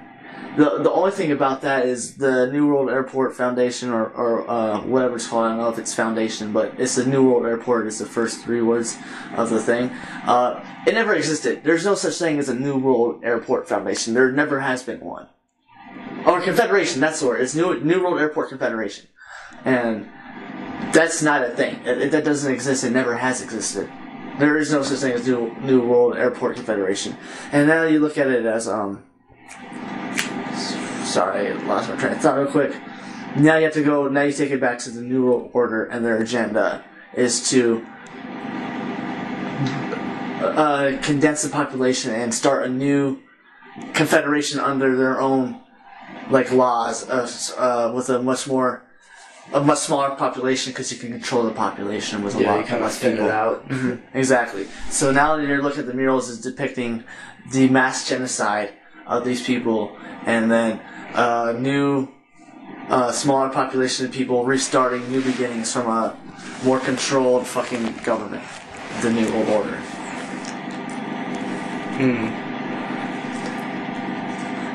It's like that is pretty freaky. Yeah. I wouldn't say I'm convinced or... No, I'm not trying to say, like, this is, like, the real shit, but it is kind of... Open your third eye, Red.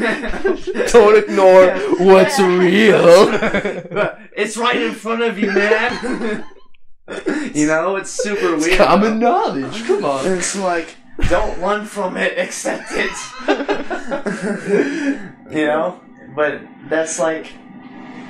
That's the shit. Like. So, Janet, all that stuff considered, and would you say that you're pretty convinced of it? Like, does it seem like... Do I need to see the video? Like, okay, is that so what the video does help. Something that really throws me off is that ever since May, like, it's probably been earlier, but the first time... Well, okay, I was at the airport in May. That was when they started construction. Yes, and this is weird. With the construction, they put up stuff like construction or like, are we hiding something? And they just have these like signs everywhere. So now so now that like Denver International Airport is like, I'm just sorry, like I'm just excited about this conversation. Is they've literally put up signs saying like that they know that there's conspiracy theories about the airport. So they're like, learn more at www.denverinternationalairport.com and we're going to explain to you what we're doing. So now they're like, now it's like even more conspiracy. Is this all a cover-up now? Like, are they putting out this fake information, like this is what we're doing, but really it's construction for like the New World Order? Like, it's super weird. Now that they're actually communicating, they're not ignoring the theories, they're communicating it with people and trying to explain like their true agenda behind it, and it's like nothing bad or crazy, you know? But keep in mind, like, I've known that that's been happening since at least May, so why are you under construction for 8 months? Like, that's a lot of time, in my opinion. Well, yeah, the government stuff, it's like, it's pretty quick. I don't know. It's super weird. Oh, and there was also a poster that said something about lizard people, but I haven't actually heard that, like, in the conspiracy theories. But you have heard, like, conspiracy theories about lizard people, right? Are you kidding me? Of course, yeah. Like lizard people, like, control the government. People think Donald Trump is a lizard person. Yeah, yes. I think people thought Barack Obama was also a lizard person. Like, oh, speaking of Obama, I remember seeing somewhere that Obama was at Denver International Airport, and there were 3 unmarked airplanes that just circled the airport for, like, 2 hours while he was there. And no one knew what it was, because they checked in with the military and stuff, too, and they're like, yeah, we didn't send anything. Interesting. So, I don't know. Obama's part of it, I guess. Well, I heard that Obama is part of the Illuminati. He's a member of the Illuminati, if you... Once again, more conspiracy theory, obviously. Yeah, there's all these things, you know, people think that Joe Rogan's a Freemason, you know, there's celebrities. So there's actually... I know somebody who is a Freemason. What? Mm-hmm. Or isn't it like Fight Club? Aren't they not supposed to talk about it? So they're touch and feel over here. So they're able. So the thing about Freemasons is it's like a weird cult. It's super interesting. So the way he's explained to us, he's not allowed to talk about what they do in there, but anybody can become a Freemason if you want to be one. Aren't those like not the real Freemasons though? Aren't these like a copycat cult? No, he's a full Freemason or whatever. Like he's like like to level 5 or something like that. Like they actually have like those weird levels. Like it's super weird. But like He's a black belt. he's a black belt and a Freemason.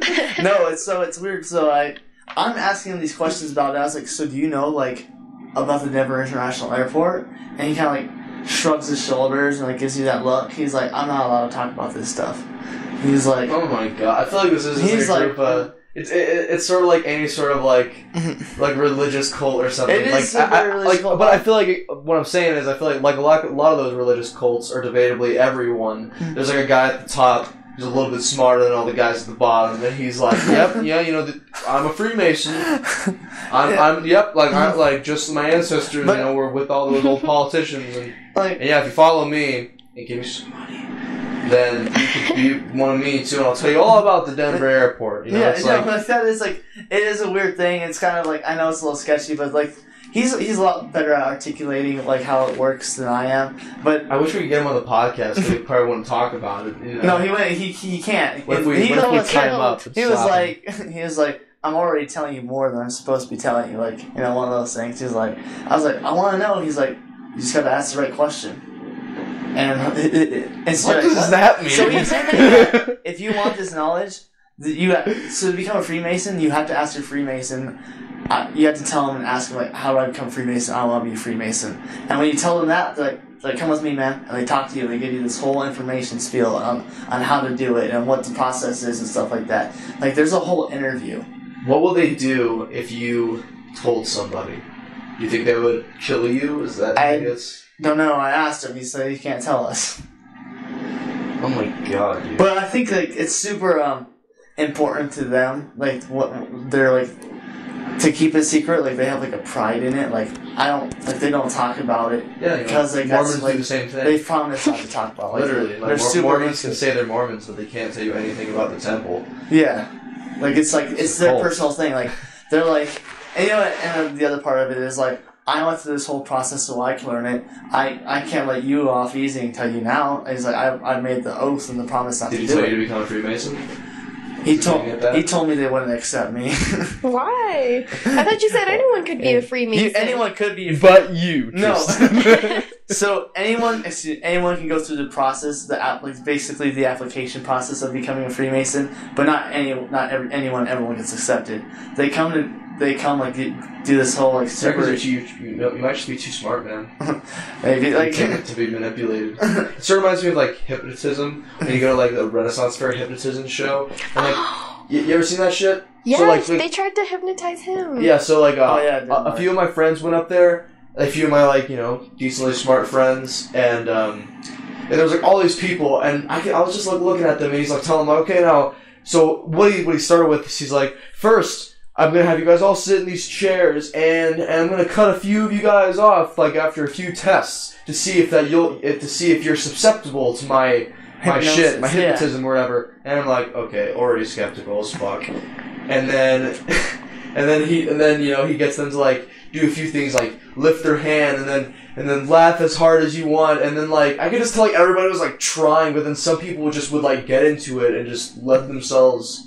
Be hypnotized or whatever. For me, I wasn't really hypnotized at all. And then, I just kind of role-played he kicked them off stage, and I'm like, okay, that's dumb. I think there are some real hypnotists. I like, that's maybe one thing I kind of believe in. I don't know if they can make you do whatever they want, but I think they can manipulate, like, you subconsciously to start, believing certain things, or, like, to fight better. Like, so Mike Tyson was hypnotized, and that's why he was such a good fighter. When he was young, he was like 11 years old, and they were hypnotizing him to become a better boxer. This was actually just in this last podcast with Joe Rogan. He was talking about this. Yeah. Wow. Or people get hypnotized to stop smoking cigarettes, and they start viewing things differently. But I don't think you can just mind control somebody on stage. No. I don't believe in that. Yeah, yet. I mean, the way she said it is like you can't hypnotize somebody into doing something that they wouldn't already do themselves. Like if I want to stop, if I smoke cigarettes, and I want to stop smoking cigarettes, I could. The theory is I could be hypnotized into actually doing it. Now there's like, if I would never kill somebody, you can't hypnotize me into killing somebody unless I already have a hidden agenda into wanting to do that. So that's the whole. I guess that's the theory on it. Yeah, but that makes more sense than the alternative. Mm-hmm. Yeah, but the Freemason thing is like they do a whole like interview process, and they ask you like, why would you want to be a Freemason and stuff. Like, I was, like, talking to him, I was like, do you think I could be one? He's like, nah, they probably wouldn't take you. I was like, why? He's like, alright, I'll ask you one question that's, like, kind of a sign-off. He's like, why would you want to be a Freemason? Like, why would you want to be one if you were being interviewed? And I told him, I think my answer was like, oh yeah, I would want to be a Freemason because I think there's a lot to learn in this life, and I think that would be, like, kind of the key to more knowledge and stuff. And he's like, yeah, that's a pretty good answer, but it's probably not what they're looking for. And probably won't take you. It's super weird. And it kind of depends on who's judging you and stuff like that. That guy also might just want to feel special because he's a Freemason. Yeah. Like, oh, yeah, There are people who are like that. Like you have to be like me. Like, one time I went to Copperhead, and I was trying to fight with this dude. This is like, I was like 18 overnight, and I'm talking to this dude, and I'm like, he's telling me that he's super rich or whatever. He's just some random, like, skinny, like, nerdy guy. He's like, yeah. He's like, man, I guarantee you, if I came here with my car, I can pull any girl in this club I want. Oh my god, those motherfuckers. Yes, I was like, really, what kind of car do you have? And I don't remember. He goes in Google Images and Googles like some fucking fancy ass car. He's like, this is a car I own. He's like, I street race down in Denver and stuff like that. I was like, oh, okay. I was like, what do you do, man? He's like, oh, have you seen The Wolf of Wall Street? I was like, yeah. He's like, basically that's what I do. This guy just sounds like a delusional crazy guy. He was a douche. I was like, oh, and he's telling me about all this money he makes. Like, I was like, yeah, I need to get into that. I got something I need to do. He goes, you couldn't handle it. I'm like, excuse me? He's like, you couldn't handle it. I was like, you don't know who I am. And he's like, it's like the third highest suicide rate job in the world, this and that. Like, all these, like, random statistics. I was like, you would kill yourself. Yeah, he's is like, what most he's people saying. can't handle, like, can't hack it. He's like, you wouldn't be able to do it and stuff like that. I was like, alright, bro, I was about to fight this. Oh no, are we about to fight right? I was like, he was pissing me off. I was about to fight this motherfucker. And I was like, dude, who the fuck are you to tell me I can or can't do something? You don't know who the fuck I am. I'm gonna fuck you up. But I didn't fight him. I was like, oh, alright, man, well, have fun fucking racing your car and bagging all these bitches, alright? Talk to you later.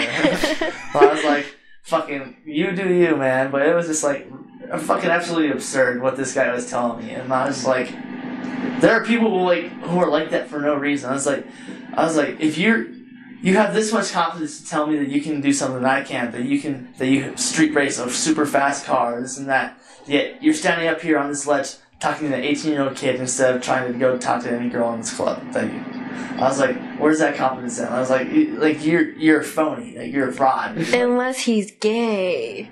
No, and he was trying to pull you. Nah, I don't think that was the case. She's like, no, please, no. I just want to say thank you to Janet for coming on here. And the whole plan was we weren't even supposed to have her on the podcast today. She covered down for somebody and did all her research last minute. So in the car on the way here. So I never expect that. I just always hope to get a good conversation out of people. Like for you to do research and to back up certain facts. That was super awesome. dope. You were. I know I'm not even trying to be biased, but we've had 3 guests, and you're my favorite so far. Yeah, Chance and Dakota sucked. They were awful. Terrible. No, I love both of them. I had a lot of fun with them, but I just felt this was a quality podcast. I just felt like there's the most substance we've had in a podcast so far. You know. Yeah. I mean, I love hearing about how Chance got $6,000 wristband from a freaking random Pakistani dude, but and then kind of at the same time, I want to go fuck myself because that never happens to me, you know? Yeah. So I just want to say thanks. I feel like you actually, did definitely taught me some stuff, though, and I don't know. Again, I was I had these dilemmas about environmental stuff because I was too lazy to look up certain facts, and now I feel like I kind of know which direction to start studying more in regards to environmental stuff. So yeah, that's always nice. It's a big thing about the podcast. I want to talk to people that are smarter than me, so I can exactly. I can figure out where to study now. You know, I was talking to our commander and stuff, and he's like, yeah, he's giving me positive advice. He's like, so you kind of just do that Joe Rogan style where you bring people on who know stuff about it and you learn from them and they talk about it. I was like, yeah, exactly, kind of like the goal you're trying to get set up for. He's like, okay, so awesome actually have somebody who's really smart and knows what they're talking about on here. Yeah. Not to discredit Dakota or Chance, they're awesome dudes. So, I actually know how to end this. Janet, my last question formally will be, when did you realize that Tristen was the best? The best what? Tristen's just the best, dude. I'm trying to say, you're the best around. No one's ever gonna keep you down because you're the best. We should just start singing this actually. It should be the outro You're every the best time. around. No one's ever gonna keep you down. Come on, Janet. I don't know the song. We'll just do that then. We'll just keep repeating it. You're the The best best around. No one's gonna ever keep you down. Come on, Janet. Good job. This was super fun, Janet. Thank you so much for coming on. This was really, really fun. We'll have to do it again next time you're out in Colorado.